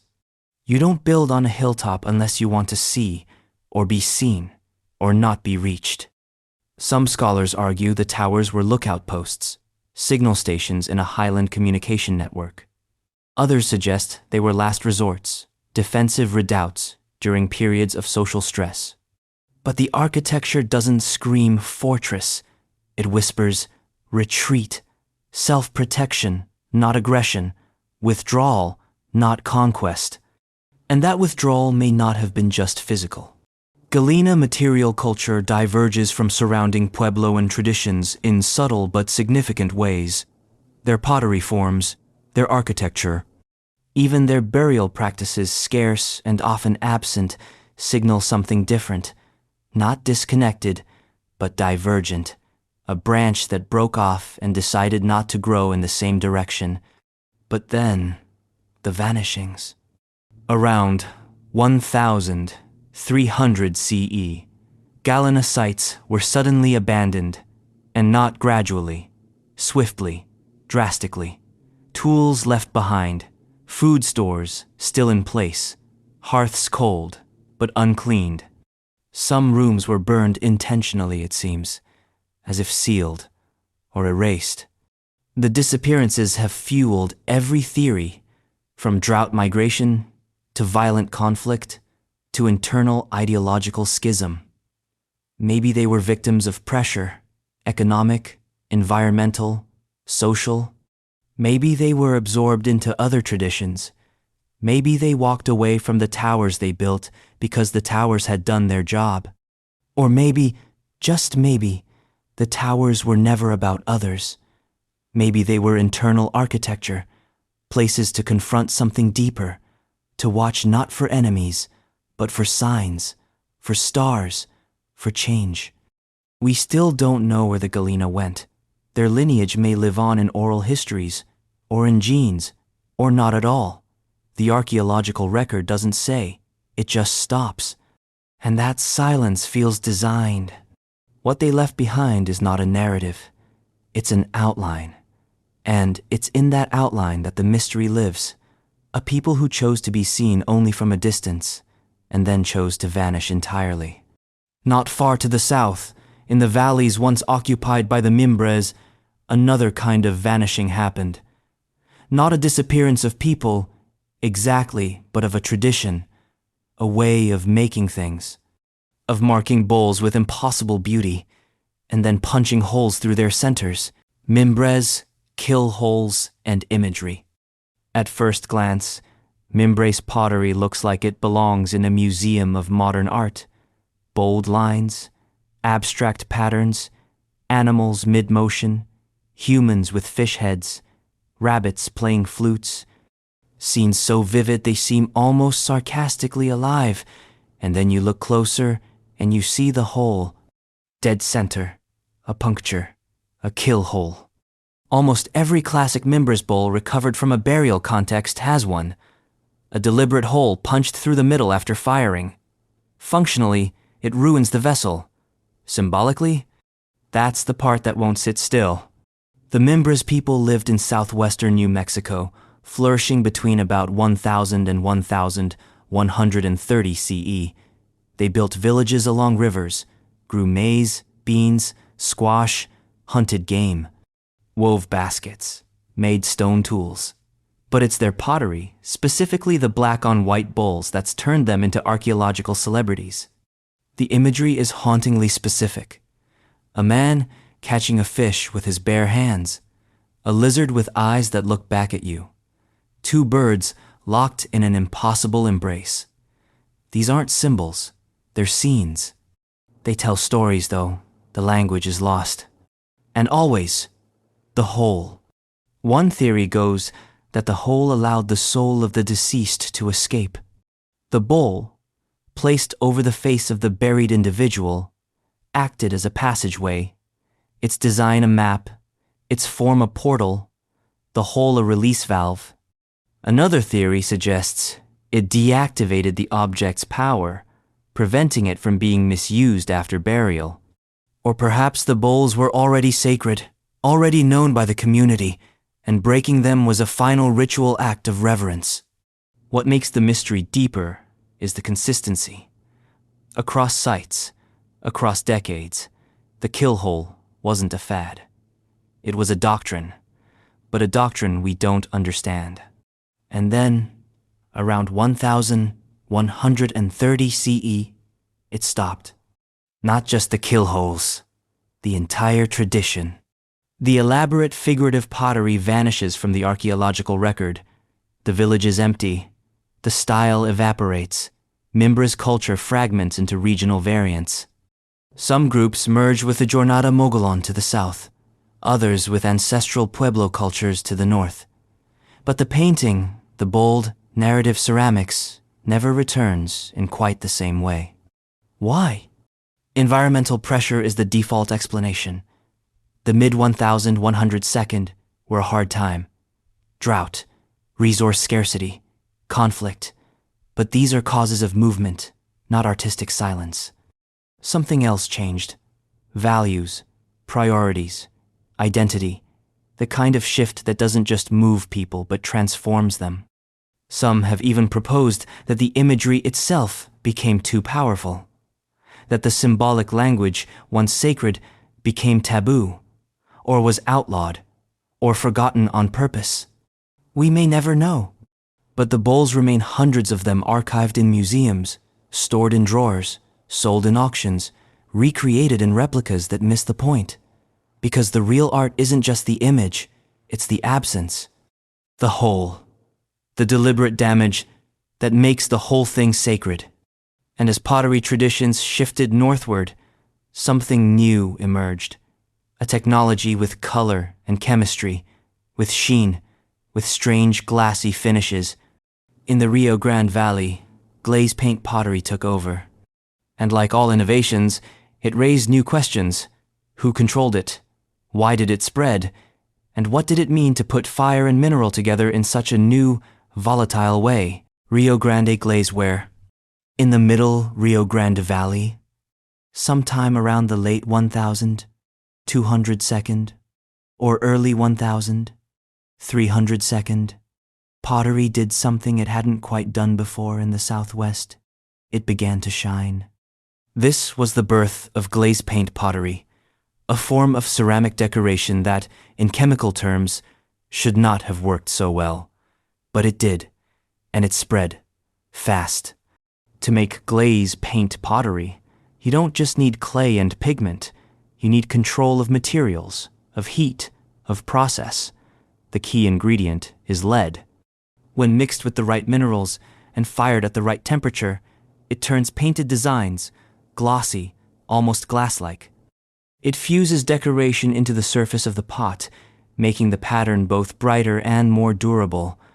More importantly, it looks expensive. And, in a world where status often had to be coded subtly, symbolically glazeware was a bold statement. But why here and why then? The Rio Grande glazeware tradition appears after a time of dramatic upheaval. The collapse of Chaco, the migrations from Mesa Verde, the disappearance of the Mimbres, all contributed to a period of cultural mixing, reorganization, and experimentation. Villages were moving, reforming, competing. Old cosmologies were being revised. In that context, a new pottery technology wasn't just an aesthetic upgrade, it was a social tool. Glaze paint pottery is associated with the Pueblo IV period, a time when larger pueblos formed along the Rio Grande corridor, complete with new religious and political structures. And the pottery seems to reflect that social complexity. The forms are often bowls and jars with thick rims, ideal for food service and communal feasting. The designs vary from bold geometric patterns to stylized birds and plants. There's variation in style between pueblos, but the glaze technique itself remains surprisingly consistent. That suggests communication, teaching, apprenticeship. Someone was passing this knowledge on. And here's where it gets political. Lead, the essential component in the glaze, isn't easy to come by. It occurs naturally in certain ores, usually alongside silver or zinc, which means that communities who produced glazeware were either close to these sources or had access to trade routes that delivered them. Lead control, then, may have been a form of power. If you could produce glaze pottery, you could mark yourself visually and materially as someone important. Some archaeologists have speculated that certain pueblos or lineages monopolized the technology, controlling access to materials or firing knowledge. Others argue that the spread of glazeware reflects shared religious systems where certain symbols and vessel types held sacred meaning. In both models, pottery becomes more than function, it becomes ideology. But there's a deeper mystery too. Why did the glaze tradition evolve the way it did? Over the next 2 centuries, the glaze compositions and firing techniques changed. Potters experimented with new minerals. Some vessels became more elaborate, others more mass-produced. Some retained iconography. Others stripped it down to pure geometry. Then, sometime around the early 1600s, glazeware declined. Spanish colonization is often blamed. The introduction of European materials and market systems disrupted traditional economies and religious practices. Pottery styles shifted again both under pressure and through adaptation. But even before full colonial imposition, glazeware seems to have been losing steam. Was it outmoded? Replaced by something more meaningful? Or did its decline mirror a shift in cosmology away from the bright, hard brilliance of fired glaze towards something earthier, more internal? We don't have a straight answer, but we do have fragments, thousands of them scattered across the Rio Grande Valley, sherds that once caught fire and light, that were passed from hand to hand in ceremony or feast, now lie cracked in the dust. Testaments to a moment when pottery became persona, when what you served in spoke louder than what you served. And sometimes, pottery didn't speak through form at all, but through image, through one specific image, a crescent moon, a starburst, a single moment in the sky that might have terrified or awed or both. Near Peñasco Blanco, painted on a rock face that now bleeds rust red with time, a pictograph waits, and it might be a record of a star that exploded, the supernova pictograph. High on a cliffside west of Chaco Canyon, where the sky meets sandstone and silence, there's a painting. Simple, crude even, a red crescent, a starburst, and below them, a hand. That's it. But that's all it takes. This is the so-called supernova pictograph, and it's one of the most debated images in the Southwest. Some say it's the first indigenous record of a known astronomical event. Others say it's coincidence, an image misread, overinterpreted, modernly romanticized. But once you see it, you can't unsee the possibilities. Here's the context. In the year 1054 CE, a supernova exploded in the constellation Taurus. Chinese and Arab astronomers recorded it. It was visible in daylight for nearly a month. At night, it shone brighter than Venus. It would have been impossible to miss. Modern astronomers have traced the remnants of that explosion. It's now known as the Crab Nebula. But in 1054, it would have been a sudden, blazing light in the sky. Something godlike. Or monstrous. The Peñasco Blanco pictograph sits near an ancient trail, above what would have been a clear view of the eastern sky. The red crescent matches the waning moon, as it would have appeared the morning the supernova first became visible. The starburst could plausibly represent the nova itself, and the hand, maybe a signature, maybe a warning, maybe a prayer. Is it science or storytelling? That's the paradox, because if the pictograph does record the supernova, it pushes back against the common assumptions about pre-contact astronomy in the Southwest. It suggests not just awareness of celestial phenomena, but interest, record-keeping, interpretation, perhaps even ritual response. But skeptics remain. They point out that similar starburst motifs appear across the Southwest, many unrelated to specific events. Some represent the Sunday, others spiritual beings. The crescent might not be a moon, but a horn. Or a shield. The hand could just be a hand, stylized, symbolic, unconnected to the sky. Still, the dating of the site aligns. Tree ring data and architectural patterns in Chaco Canyon place construction activity around 1054. The region was active, observant, invested in celestial patterns, solstice markers, lunar alignments, sun-shadow interactions. These weren't accidents. The Chacoans and their neighbors were skywatchers. If the supernova pictograph is genuine, it may be the oldest surviving indigenous record of a transient astronomical event in North America. But even if it isn't, Its power lies in the ambiguity. Because that's the nature of rock art. It's meant to persist, but not necessarily explain. The meanings were often held communally, or ceremonially, or privately. The image isn't a caption, it's a door, and we're not guaranteed the key. Below the cliffs where the pictograph sits, a canyon stretches dry, eroded, watched over by petroglyphs whose meanings are similarly lost in time. Images of spirals, animals, masks, feet, stars, a whole visual language carved into volcanic rock. Tens of thousands of them, lining ridges above a modern city.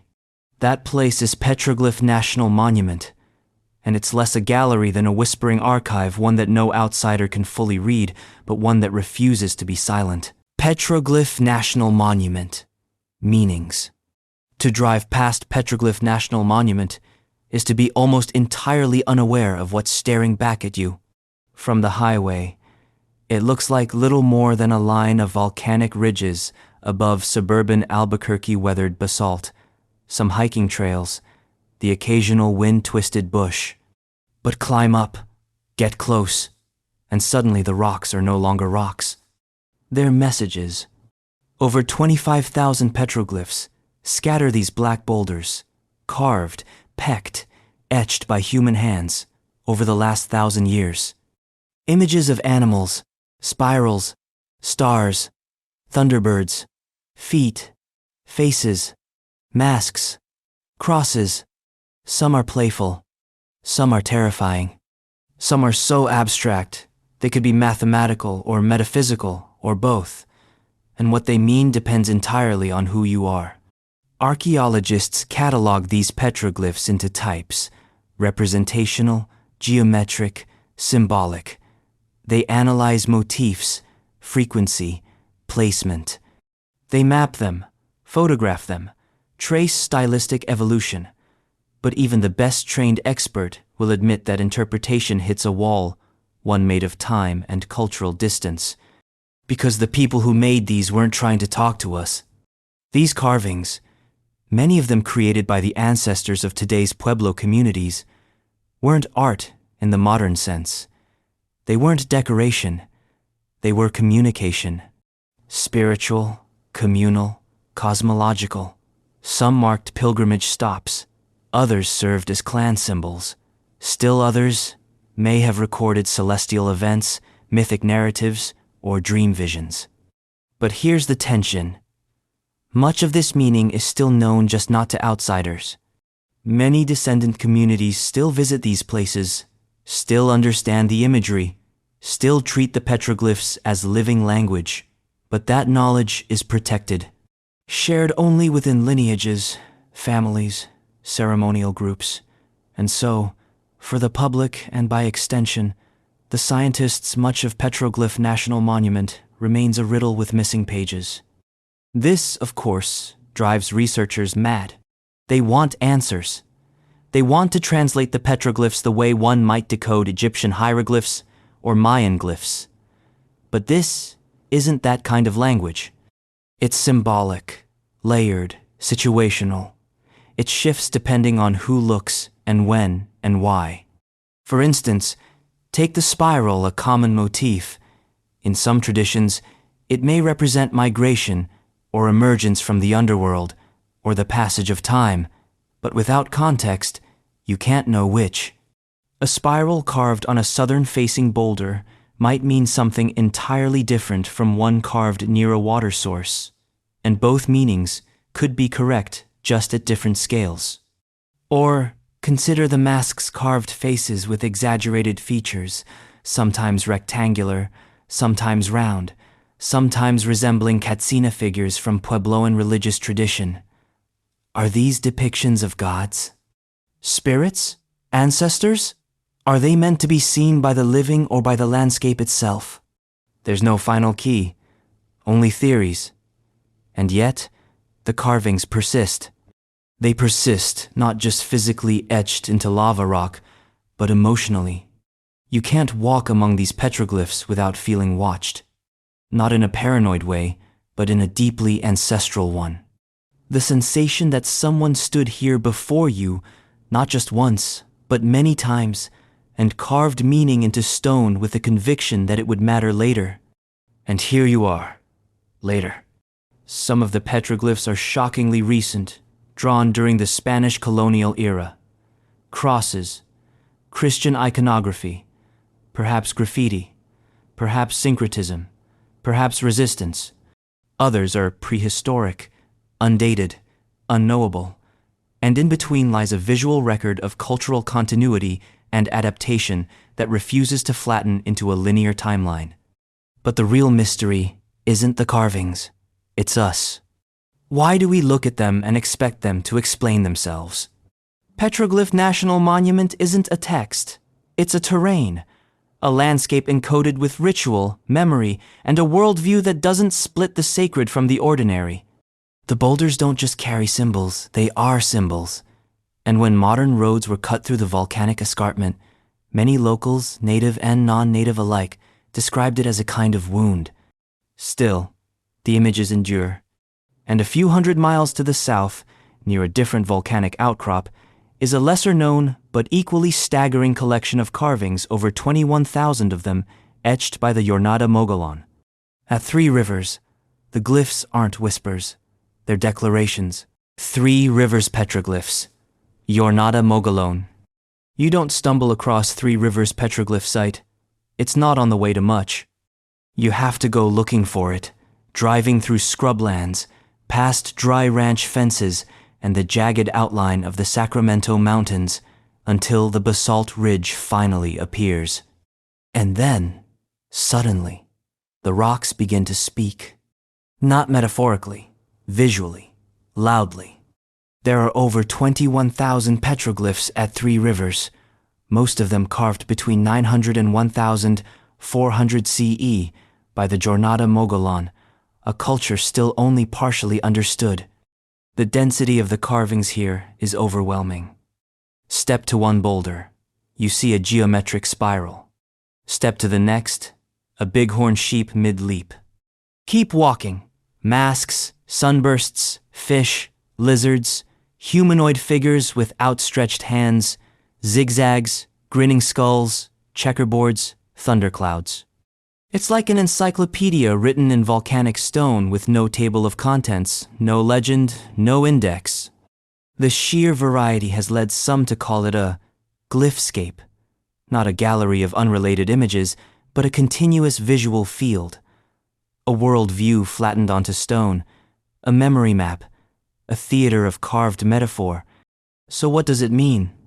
The dominant theory is that Three Rivers was a sacred site, possibly ceremonial, possibly a pilgrimage stop. Many of the petroglyphs are carved high on the rocks, hard to reach, hard to carve, implying intention. Others cluster along obvious pathways, suggesting procession routes or sacred trails. The patterns repeat. Certain symbols appear again and again, suggesting that they had shared meaning within the community. But what that meaning was remains open. One particularly evocative carving depicts a figure with feathers and mask-like eyes. Some see a ritual dancer, others see a spiritual entity. Still, others think it might represent a Katsina-like being, though such links to later Pueblo traditions are cautious at best. Cultural continuity is complex. Imagery can shift faster than the people who make it. What's clear is that this site wasn't carved in one day or even one generation. It accumulated, layered. You can see the different depths of patina on the rocks, older glyphs dulled with time. Newer ones brighter, sharper, more confident. Some overlap.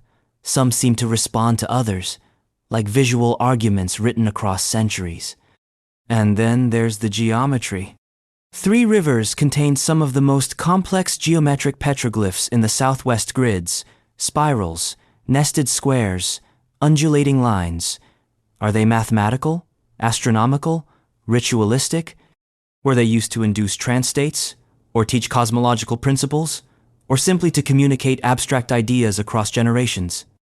Again, we're in the territory of maybe, and yet the carvings still pull us in.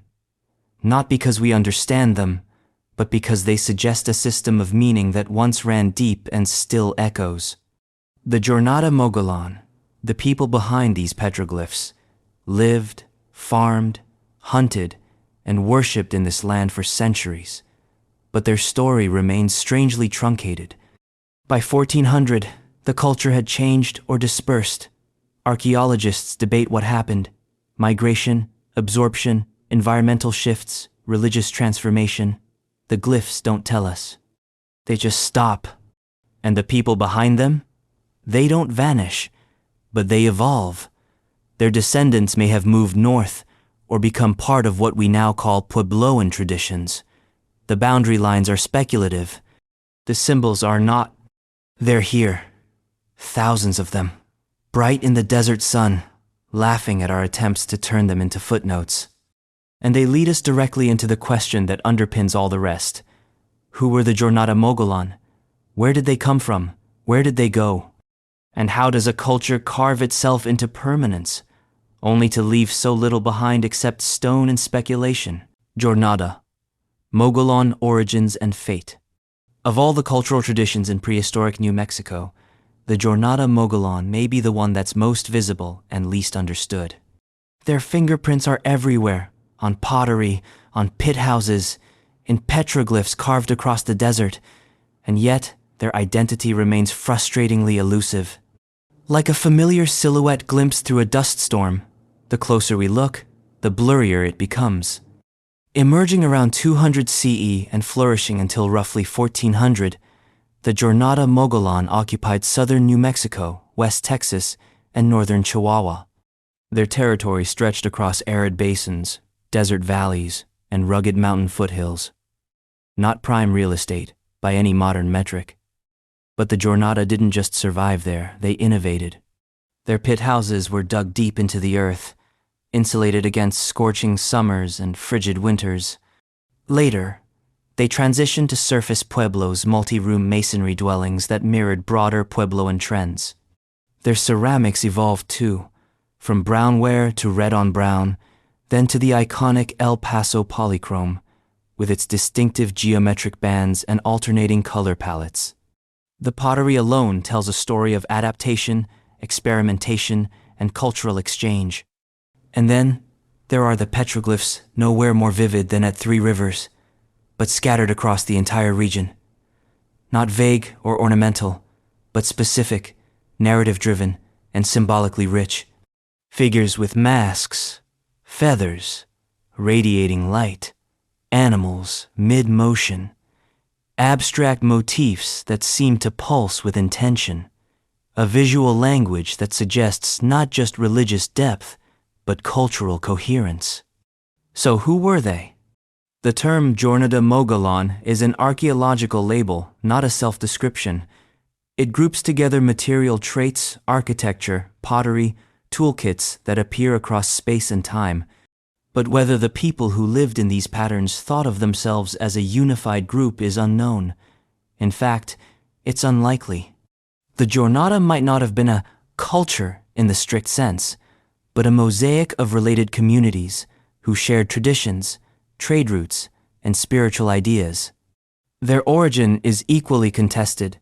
Some scholars see them as offshoots of the broader Mogollon culture, which itself is part of the larger southwestern cultural complex that includes Hohokam, ancestral Puebloans, and other regional traditions.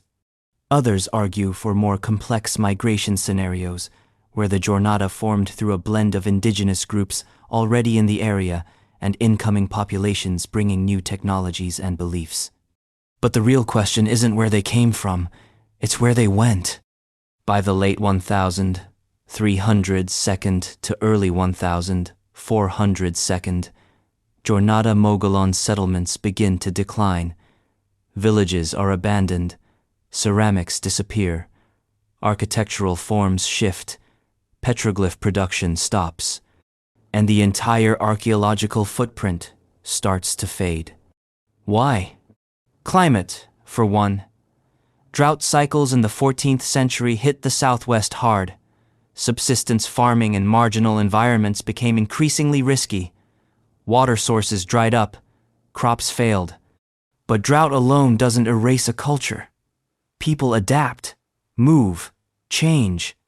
Some archaeologists point to migration. Perhaps Jornada communities moved north and were absorbed into the Pueblo world along the Rio Grande. Others suggest they moved south, blending with groups in northern Mexico. There are even hypotheses that point to social or religious transformation, internal shifts so profound that material culture changed entirely. Still others propose a darker possibility: collapse due to conflict, disease, or systemic breakdown. Not necessarily sudden or catastrophic, but enough to unravel the cultural threads that held things together. Enough to leave the petroglyphs behind, but take the stories with them. And yet, the Jornada Mogollon are not lost.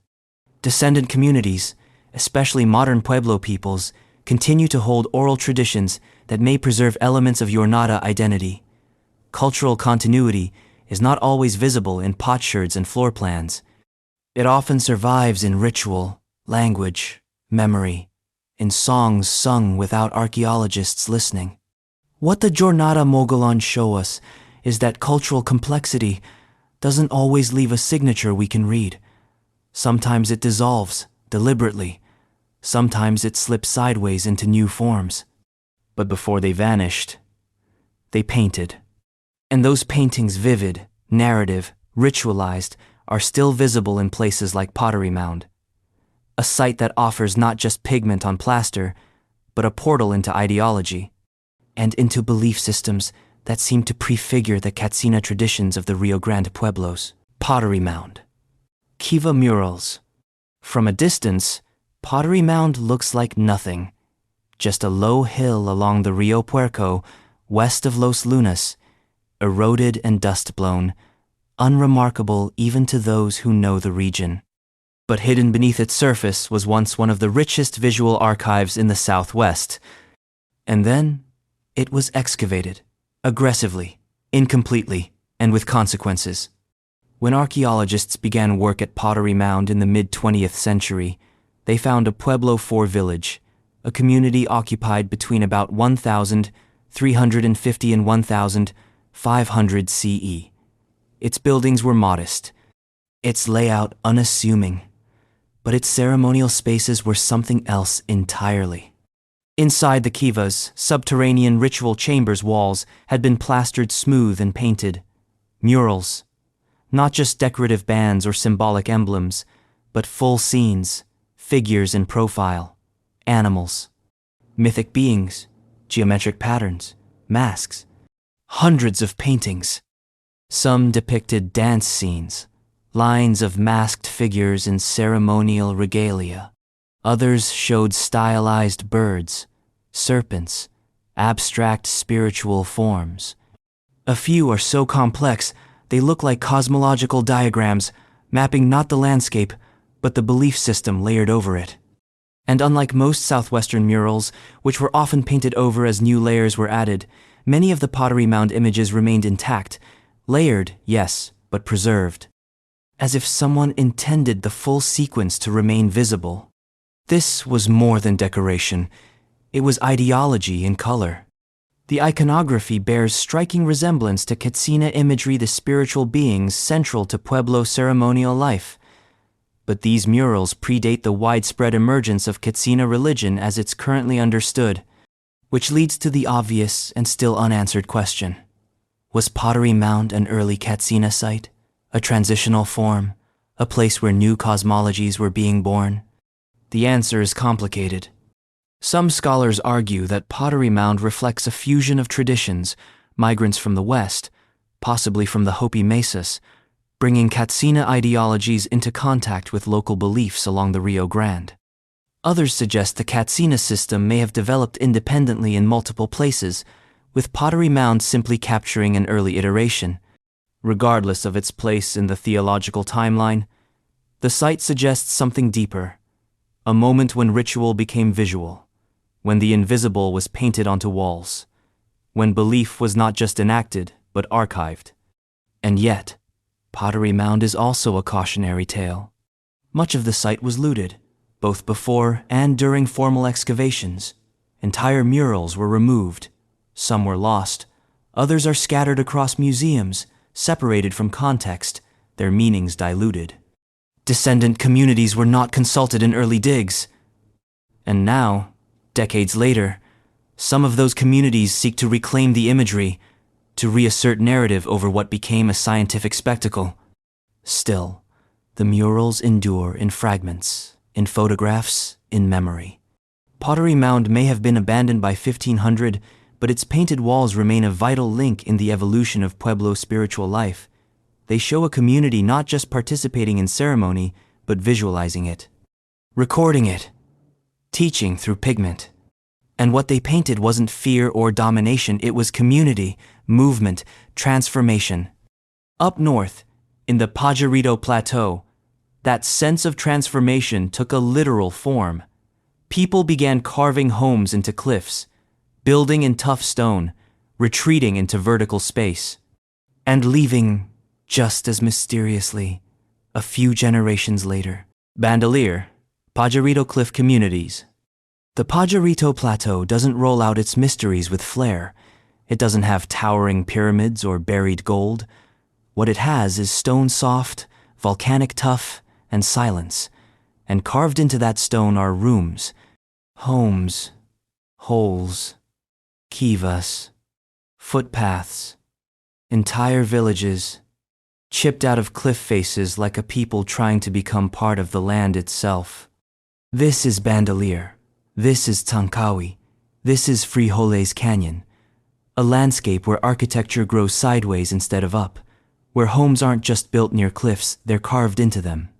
Between about 1150 and 1600 CE, ancestral Tewa Puebloans lived here in what archaeologists call the Pajarito phase.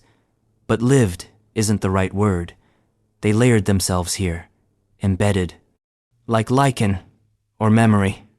At first glance, the settlements seem defensive, sheltered cliff dwellings, narrow trails, sightlines over canyons. But the deeper you go, the more complicated it gets. Some homes were in the cliffs, yes, but many others were built in freestanding blocks out on the mesa tops. The two forms weren't exclusive. They coexisted, intertwined. The cliff homes weren't a last resort, they were a choice. Why? One answer: the tuff was soft. You could carve it with stone tools, and carving a room into rock required fewer materials than building walls from scratch. It was an efficient use of space, especially in a region with limited timber and unpredictable rainfall. But there's more.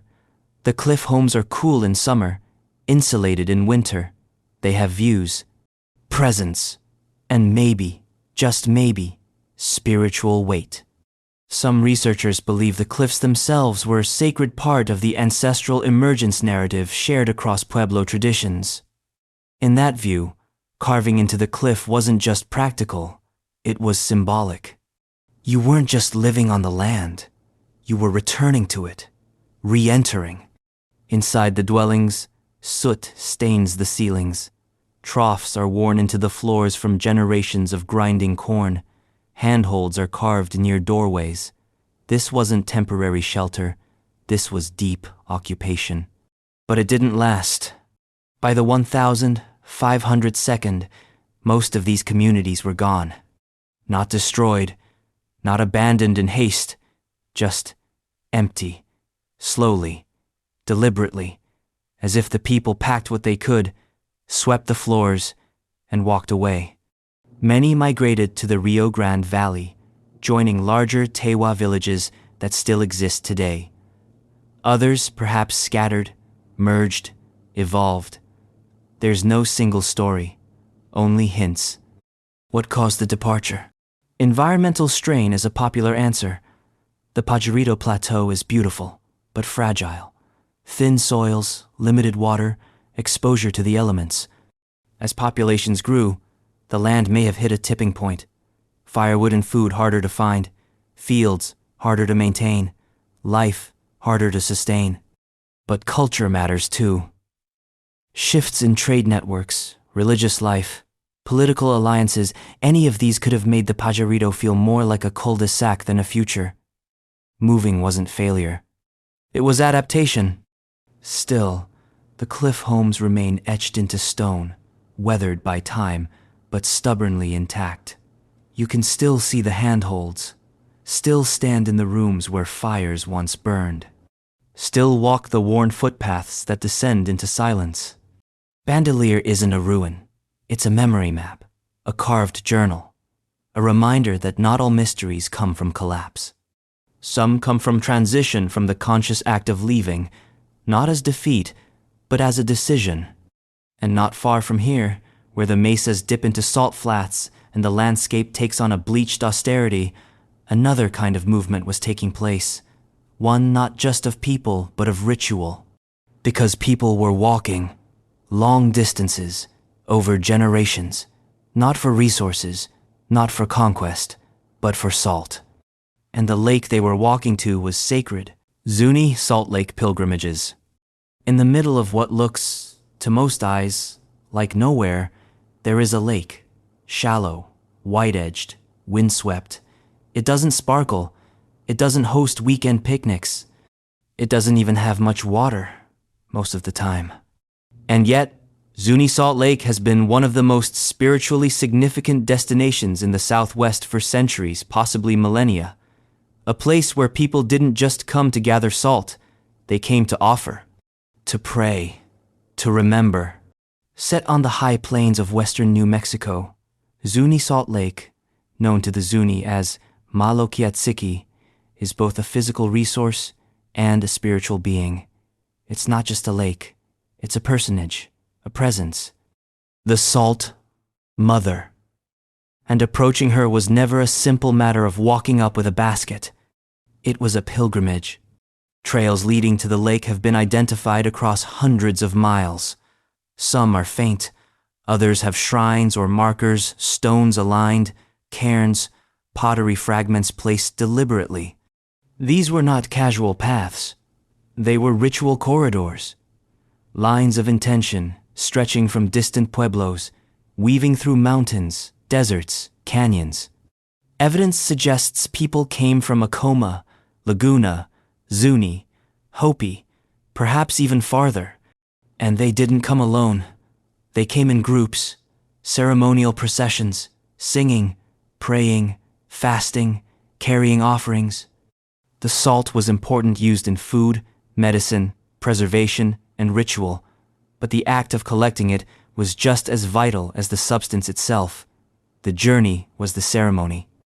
Zuni oral traditions speak of this lake not just as a source of salt, but as a being with moods, expectations, and power pilgrims had to approach properly. Disrespecting the lake could bring consequences, personal, communal, cosmic. Even in archaeological terms, the lake's importance is clear. Pottery fragments dating back to the 1202 have been found along pilgrimage trails. Tools, beads, even possible ritual deposits have been discovered near the lake's edge. People weren't just passing through, they were engaging in relationship. And that relationship shaped the cultural geography of the region. The salt trails weren't just paths. They were arteries linking pueblos to one another, facilitating exchange not just of goods, but of ideas, rituals, languages. In a landscape often described as harsh and empty, Zuni Salt Lake was a node of communion. But as with all things sacred, colonial intrusion disrupted the flow. In the 20th century, energy development threatened the area. The lake nearly became the site of coal strip mining. Only through a major push by tribal nations, particularly the Zuni, was the lake protected. Today, it stands not just as a natural resource, but as a cultural stronghold, a place where indigenous sovereignty asserted itself not through protest alone, but through preservation of spirit. The salt still sits in crusts along the shoreline. The trails still breathe beneath the brush. The wind still pulls across the basin like a voice too old for language. And the mystery isn't whether people came here. They did, in numbers, for centuries. The mystery is how far those trails really reached, how deep the network went, what songs were sung along the way, what offerings were made, what dreams people carried in their pouches beside the salt. Because pilgrimage leaves few footprints, but it leaves shape. And as we follow those shapes northward toward the Taos Basin, we come to another silence, a site once full of life, full of buildings, full of people, and then suddenly empty. Pot Creek Pueblo, a massive village, a lost logic, and another ending no one can quite explain. Pot Creek, Pueblo, Taos Basin. Pot Creek Pueblo doesn't announce itself like Chaco or Aztec or Salmon. There are no towering great houses or mystery-soaked roads stretching off toward cosmic geometry. What it does have is presence. Quiet, weighty presence. Sitting in the fertile Taos Basin, framed by the Sangre de Cristo Mountains and fed by the Rio Grande tributaries, Pot Creek was ideally placed, not for spectacle, but for life. Rich soils, running water, timber from the nearby uplands, a logical place for a community to settle, grow, and stay. And they did, until they didn't. From around 1260 to 1320 CE, Pot Creek Pueblo was one of the largest settlements in the region. A sprawling adobe complex with over 400 rooms, multiple plazas, and at least one large kiva. People lived here, farmed here, held ceremonies here. They wove cotton, hunted deer, grew corn, ground pigment, tended turkeys. For nearly 60 years, it was a hub of cultural momentum, steady, organized, full of rhythm and resourcefulness. Then, it was abandoned. No massacre, no burn layer, no clear signs of catastrophe, just silence. Archaeologists still puzzle over the departure. Environmental stress is often cited. The late 1202 and early 1300 were tough across the Southwest. Drought cycles, short growing seasons, resource depletion. If water flow became erratic or crops began to fail, the community might have had no choice but to disperse. But Pot Creek had the Rio Grande. It had altitude, but also access. It wasn't isolated. So maybe the answer is social. Some researchers think internal conflict could have played a role. When populations grow quickly, tensions follow over land, leadership, ritual control. Pot Creek's layout shows signs of communal organization, but also clustering neighborhoods, possibly clan-based. Disputes between lineages or competing religious authorities could have led to a splintering. Or maybe the issue wasn't within, but beyond. Trade routes shifted. Larger pueblos emerged farther south and along the Rio Grande corridor. What had once been a central location may have become peripheral.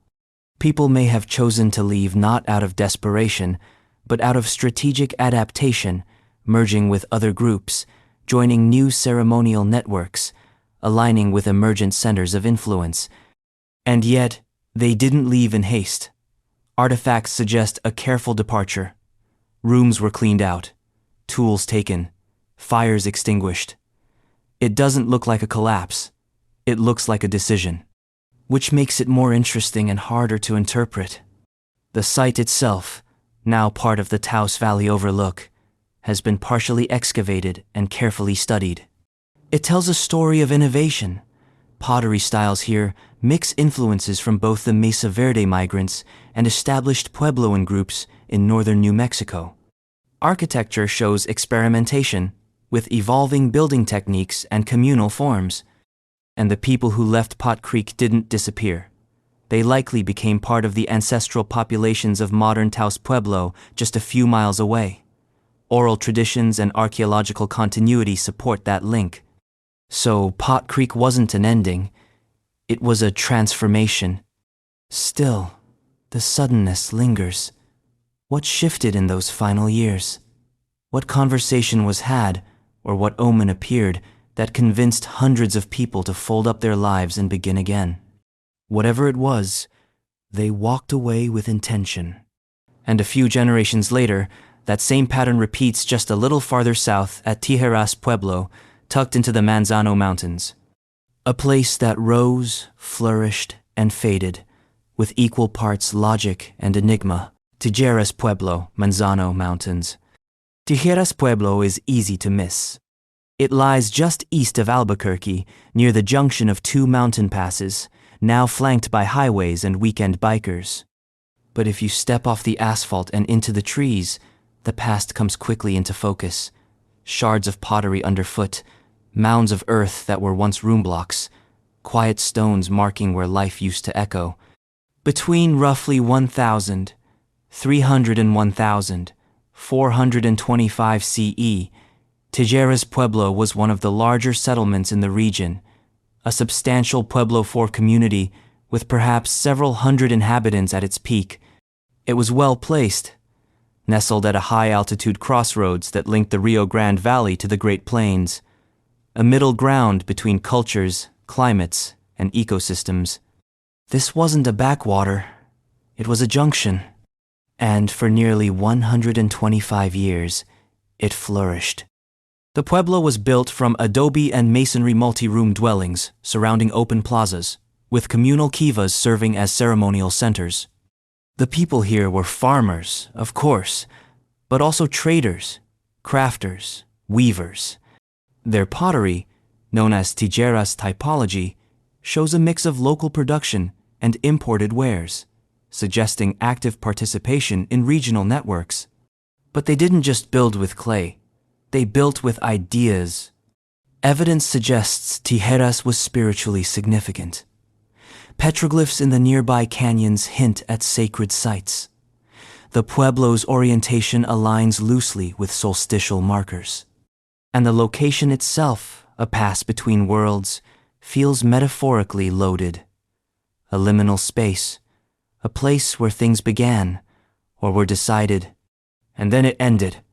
By the mid-1400s, Tijeras was empty. Again, no clear signs of disaster, no ash layers or defensive walls, just abandonment, just a gap. Archaeologists propose multiple reasons. Drought, again. The 15th century saw repeated dry cycles, and Tijeras' altitude, while offering cool summers, meant shorter growing seasons. A few failed harvests could have made the community unsustainable, but drought alone feels incomplete. There's also evidence of social flux. The Pueblo IV period was one of consolidation. People moved toward larger, more centralized villages. Religious systems like the Katsina cult spread rapidly, creating new cultural cohesion across the region. It's possible Tijeras, relatively small and peripheral to these rising ceremonial centers, lost its gravity. And there's another theory, one that's more difficult to prove but harder to ignore: ideological fatigue. Communities sometimes lose their center, not physically, but symbolically. Beliefs lose traction. Rituals stop working, or are perceived to stop working. When that happens, people move. Not because they have to, but because they can't stay. Tijeras may have been such a place. Its memory survives in archaeological layers, in the pattern of room blocks, in the subtle spread of pottery types. But the people didn't vanish. Like those at Pot Creek, they likely joined larger pueblos along the Rio Grande, becoming part of the story of Isleta, Sandia, and others. Today, Tijeras is a research site, a museum, an educational stop for school trips. But the forest still presses in, the air still holds a hush, and the story it tells is familiar now. Build, flourish, leave, and just over the mountains, on the edge of a volcanic plateau, another community did the same thing. Carved homes into cliffs, stacked rooms on mesa tops, balanced between trade, defense, and ceremony. Puye. And in Puye, the echoes are deeper than stone. Puye cliff dwellings. Santa Clara. Puye sits on the edge of a mesa, quiet now except for the wind moving through juniper and piñon. It's easy to look out from the cliffs and imagine what life here once was. Smoke drifting from rooftop hearths, voices carrying across stone courtyards, a slow rhythm of corn planting, pottery firing, ritual movement. But Puye is not just an archaeological site, it's a pause between two worlds. Located in the territory of today's Santa Clara Pueblo, Puye was a thriving ancestral community from around 900 to 1580 CE. Its name Puye comes from the Tewa word poyo, meaning where the rabbits gather. But what gathered here wasn't just rabbits. It was architecture, population, and tradition. Mesatop pueblos, cliff-carved rooms, storage vaults, kivas cut into soft volcanic tuff. The village once held hundreds of people, maybe more. And then, slowly, deliberately, it was left behind. The reasons for Puye's abandonment remain partly hidden in the dust. Environmental factors almost certainly played a role. Drought in the late 1500s made dry farming increasingly difficult. The mesa, while defensible and symbolically powerful, may have become unsustainable. Some scholars suggest that centuries of continuous use had exhausted the local wood and water resources. But the story is bigger than weather. Puye was deeply integrated into regional networks. Pottery found at the site reflects trade and cultural exchange across vast distances. Glazed wares from the Rio Grande Valley, black-on-white ceramics from the north, materials from Hopi and Zuni territory. These people weren't isolated. They were entangled in the social and ceremonial life of the wider Southwest. Still, at some point, the entanglement shifted. Perhaps trade routes moved. Perhaps alliances realigned. Perhaps new ceremonial centers pulled people away. In Pueblo oral traditions, the movement from one home to another is not simply a practical act, it's a sacred one. Migration is part of the spiritual history of the people. Leaving Puye wasn't abandonment, it was continuation. The architecture tells its own quiet version. The cliff dwellings are elegant in their simplicity, carved with precision, stacked with logic. Rooms were small but interconnected. Entry points varied. Some dwellings faced the rising sun, some hugged the canyon wall in shadow. Everything was functional, everything was aligned. But what they built into the cliff wasn't just shelter, it was presence, cultural permanence in impermanent stone. And when they moved, they didn't scatter. Many of Puye's descendants relocated to the Rio Grande Valley, where Santa Clara Pueblo still thrives today. The people didn't vanish. Their language didn't vanish. Their ceremonies didn't vanish. But the mesa? It went quiet. Now, when visitors walk the ruins, they see outlines, rooms with no roofs, plazas with no dancers, kivas with no fire. But the deeper mystery is how much of Puye survives not in what was left behind, but in what was carried forward, in oral memory, in ceremonial practice, in pottery designs that echo those carved walls, in songs that never needed to be written down to be preserved. And maybe that's the lesson. The past doesn't stay where you leave it, which makes the next place all the more haunting. Just down the Chacoan road system is another outlier. A site built in stone, unmistakably influenced by Chaco, but with questions hanging over its origin like dust in late summer air. Pueblo Pintado. A great house with great ambiguity. Pueblo Pintado's role. Pueblo Pintado is both there and not there. It stands walls intact, corners crisp, ancient masonry catching the morning light like something alive, but it also withdraws. It doesn't explain itself. It doesn't behave. It's an outlier, in every sense of the word. Located about 16 miles east of Chaco Canyon, Pueblo Pintado was a large great house, clearly built in the Chacoan style. Core and veneer masonry, rectangular room blocks, great kiva, strategic alignments. It had over 150 rooms at its peak, rising up to 3 stories in places. It's massive, intentional, and weirdly, kind of empty. Archaeologists agree that it was built during Chaco's peak, around the late 11th to early 12th century. But everything after that splits into debate. Was it a colony established and maintained by people directly from Chaco, perhaps even under centralized control? Or was it a local effort, an emulation? A regional group borrowing Chacoan aesthetics for their own purposes, using the architecture to signal affiliation or ambition? That's the core of the mystery. Was Pueblo Pintado Chaco's voice, or its echo? Evidence is murky. Some of the construction techniques suggest Chacoan craftsmanship. The layout is tightly aligned with solstice and cardinal directions, which also points toward high ceremonial intent. The surrounding area has roads that seem to connect Pintado back to Chaco, proper suggesting, if not daily interaction, then at least shared ideological infrastructure.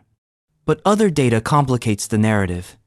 Pueblo Pintado doesn't show the same density of ritual objects as found in Chaco. The number of cylinder jars, turquoise inlays, and high-status burials is lower. And unlike places like Pueblo Bonito, there's little to suggest a long-lasting elite presence. Some researchers argue that the site was constructed with big plans but never fully occupied. Others think it was occupied, but reinterpreted, used differently than intended, repurposed by locals who had their own rhythms and rituals. If Chaco was the ceremonial capital, then Pueblo Pintado might have been a provincial satellite, a place built in the image of power, but without the same gravity. But that image matters, because the very act of building something so large, so Chacoan, so conspicuous out in the middle of the Badlands suggests intentionality.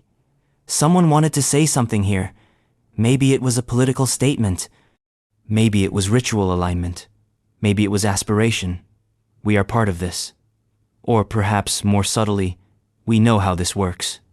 The role of Pueblo Pintado remains unresolved because it doesn't fit cleanly into the broader Chacoan system. It's not as obviously subordinate as smaller outliers. It's not as elaborate as Chaco's core. It's a gray zone, a hinge point.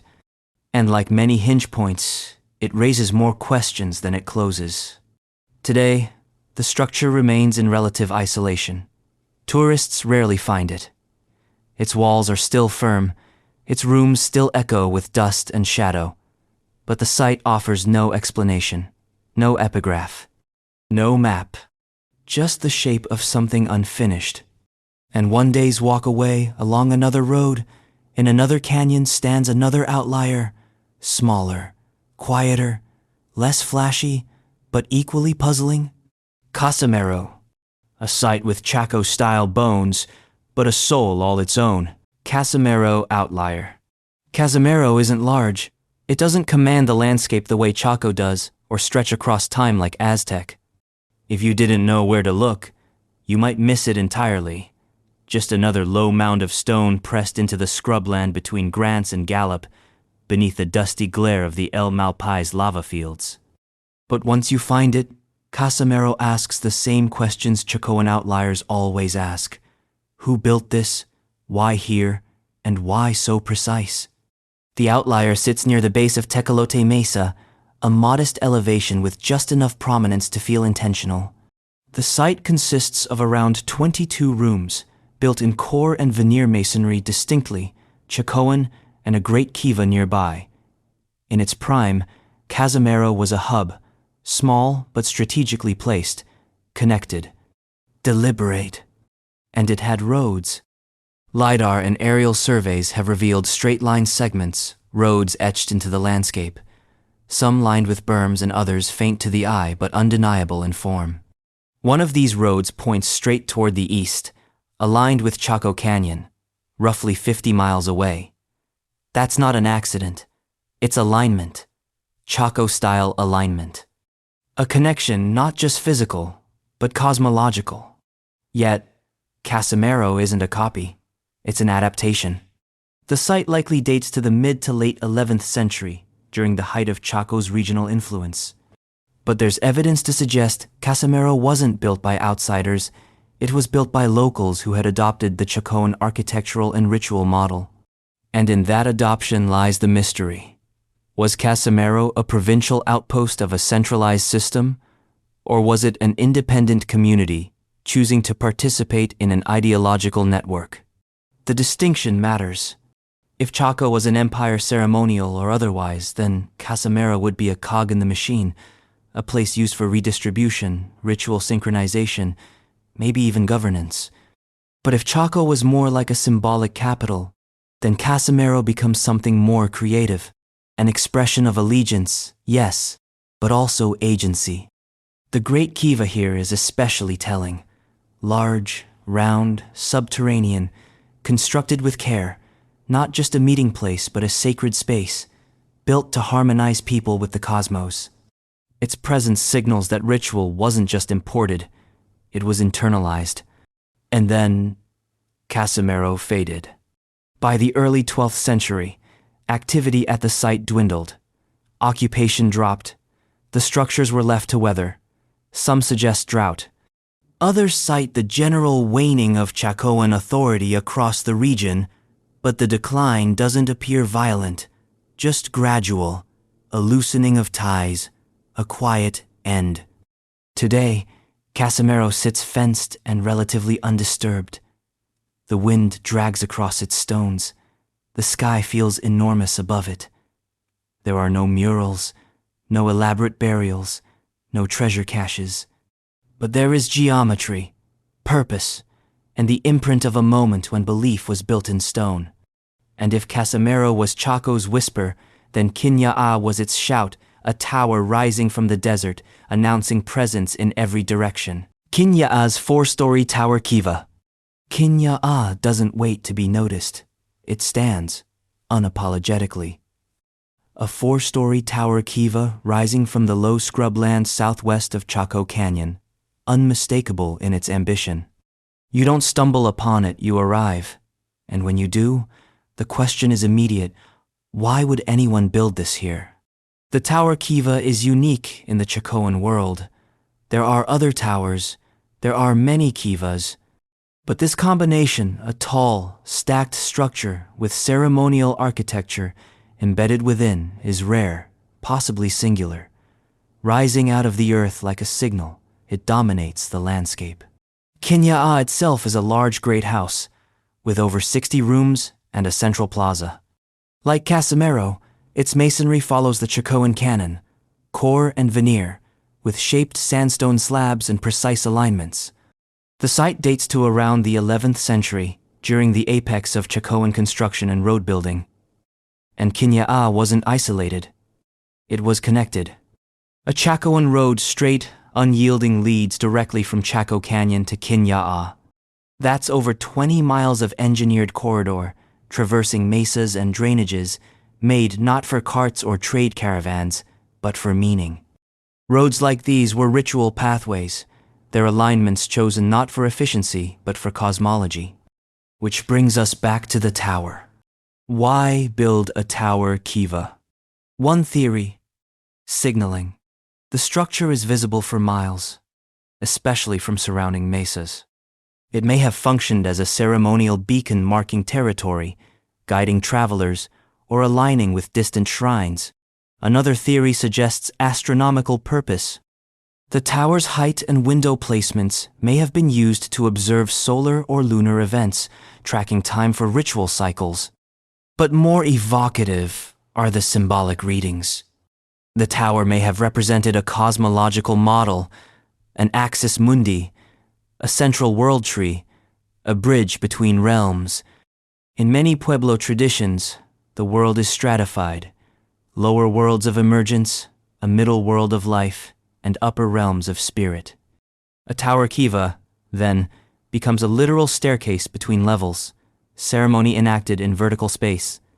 The architecture reinforces this. Lower rooms are dark, enclosed, echoing the underworld. Upper levels open to the sky.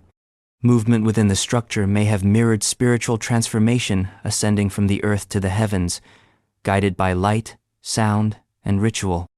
And that makes Kinya'a not just a site, but a script. But scripts end, and Kinya'a, like its outlier siblings, didn't last forever. By the early 12th century, Construction ceased. Occupation thinned. The roads were still there, but they led to quiet. Chaco's influence waned, and Kinya'a became a monument to something that had already started to dissolve. And yet it endures. The tower still rises. The kiva still holds its round silence.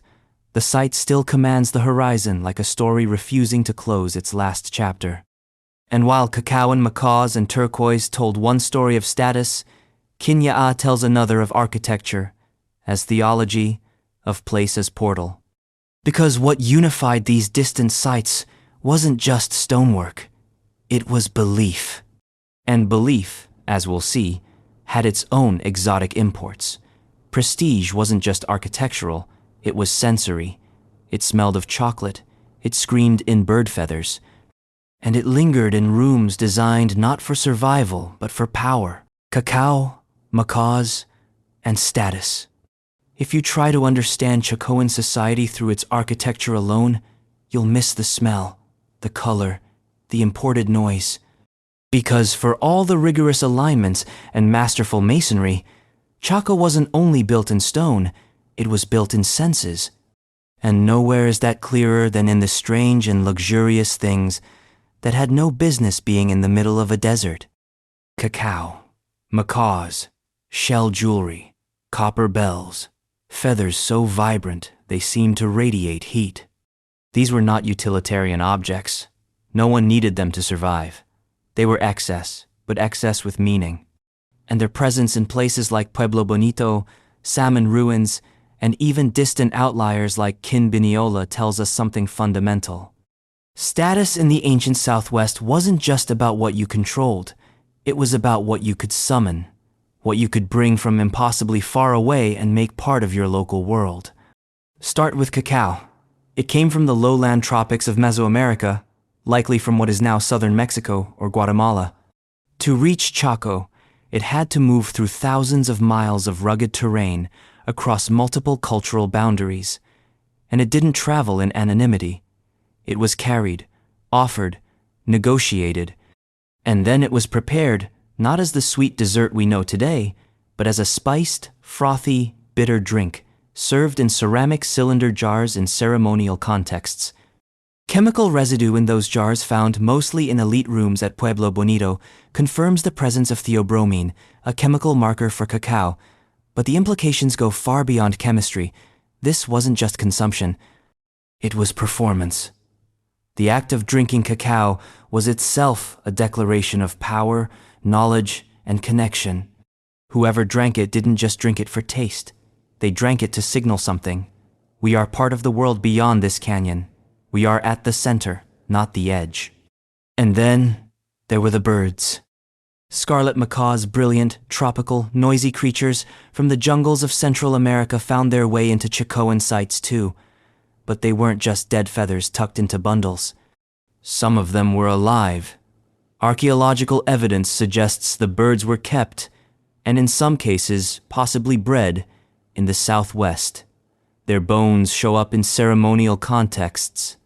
Their feathers likely adorned ritual costumes or were gifted in alliance ceremonies. At sites like Paquime, further south, we see aviaries, structured spaces designed for breeding macaws. And it's entirely possible that birds from those aviaries were traded north into Chacoan territory. If cacao was a taste of the tropics, macaws were its music and movement. Together, these prestige imports formed a sensory language of status. They created a world in which elite identity wasn't defined solely by who you ruled, but by what you curated: color, scent, flavor, sound. Authority was embodied not just in architecture, but in ambiance. And that's the unsettling part. Because most of this luxury was experienced in very specific spaces: closed rooms, elite burial chambers, restricted plazas. Common households didn't get cylinder jars. They didn't get macaws. They got work, storage, subsistence, maybe, occasionally, participation in a large public ritual.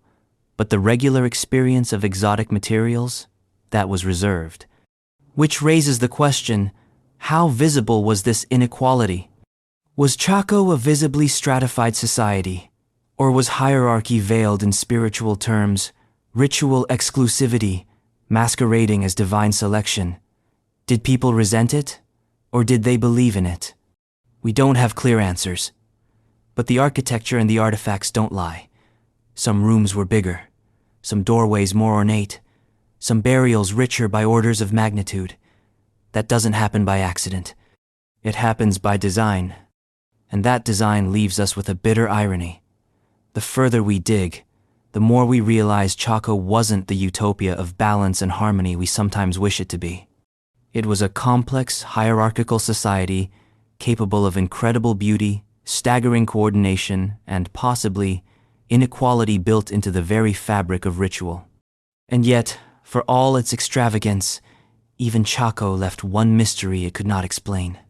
South of Albuquerque, carved into a volcanic boulder in a place where no context survives, stands a stone etched with strange characters, not spirals, not thunderbirds, but letters, of a language not native to this land, a language that speaks of commandments, but may only offer contradiction. Los Lunas, Decalogue stone. It's the kind of thing that belongs in an Indiana Jones movie, or maybe a dusty 1972nd conspiracy book from the back of a gas station. A giant rock, a cryptic inscription. Ancient Hebrew in the New Mexico desert. The Los Lunas Decalogue stone, also known as the Mystery Stone or Commandment Rock, sits on the western slope of Hidden Mountain, south of Albuquerque. It's carved into volcanic basalt, tucked partway up a rocky hillside, and inscribed on its face is what appears to be a version of the Ten Commandments, written in a Paleo-Hebrew script. Let's be clear, the script is real. It resembles early Semitic writing, the kind used in the Iron Age Levant around the time of the biblical kingdoms. The translation, roughly, follows the biblical Decalogue: "Thou shalt not steal, thou shalt not bear false witness," and so on, which would be unremarkable if it were anywhere but here. The problem is everything else. The stone wasn't documented until the 1932nd, when a New Mexico historian named Frank Hibben, yes, the same Hibben involved in the Sandia cave controversy, claimed to have been shown the site by a local guide. From that point, the Decalogue stone entered the folklore machine. Was it evidence of ancient Israelites in America? Phoenician explorers? One of the lost tribes? The possibilities inflamed fringe theorists and early diffusionists who believed that the Americas had been visited by countless Old World cultures long before Columbus. For them, the stone was a smoking gun. Proof that history was bigger, older, and more interconnected than anyone believed. But mainstream archaeologists and linguists disagree. There are several red flags. The stone's inscription is isolated. No other artifacts, structures, or evidence of Hebrew-speaking populations have been found in the area. The style of writing appears to mix several ancient scripts in a way that no actual ancient inscription would, and the carving? It's suspiciously sharp, as if done recently. Too recently. Some scholars suggest it may have been carved in the 19th or early 20th century, possibly by a Hebrew-speaking settler or amateur scholar. Others point to the possibility of a hoax, a deliberate attempt to stir intrigue, plant mystery, or mock academia. Even the stone's location fuels the skepticism. It's remote, but not inaccessible, a good spot for drama, but not for hiding sacred texts for thousands of years. Still, no one's ever proven it's a fake, not definitively. And that's the danger and the appeal. The Los Lunas Decalogue stone exists in a twilight space between legitimate mystery and known fraud. It resists final classification, too elaborate to dismiss outright, too unverified to take seriously. It's a Rorschach test in basalt. People see what they want to see. To believers, it's evidence of suppressed history. To skeptics, it's a cautionary tale, an archaeological mirage that reveals more about us than about the past. But perhaps its real value lies in what it tells us about the power of context. Because without context, even the most convincing artifact becomes noise. And maybe, in that way, the Decalogue stone fits perfectly among New Mexico's deeper, older mysteries. Not as proof of anything, but as the last ironic twist, a reminder that sometimes the most unbelievable stories are the ones we invent to explain our need for meaning. A stone carved in a foreign script, sitting alone on a mountain, claiming divine law but surrounded by silence. And that, perhaps, is the most haunting mystery of all.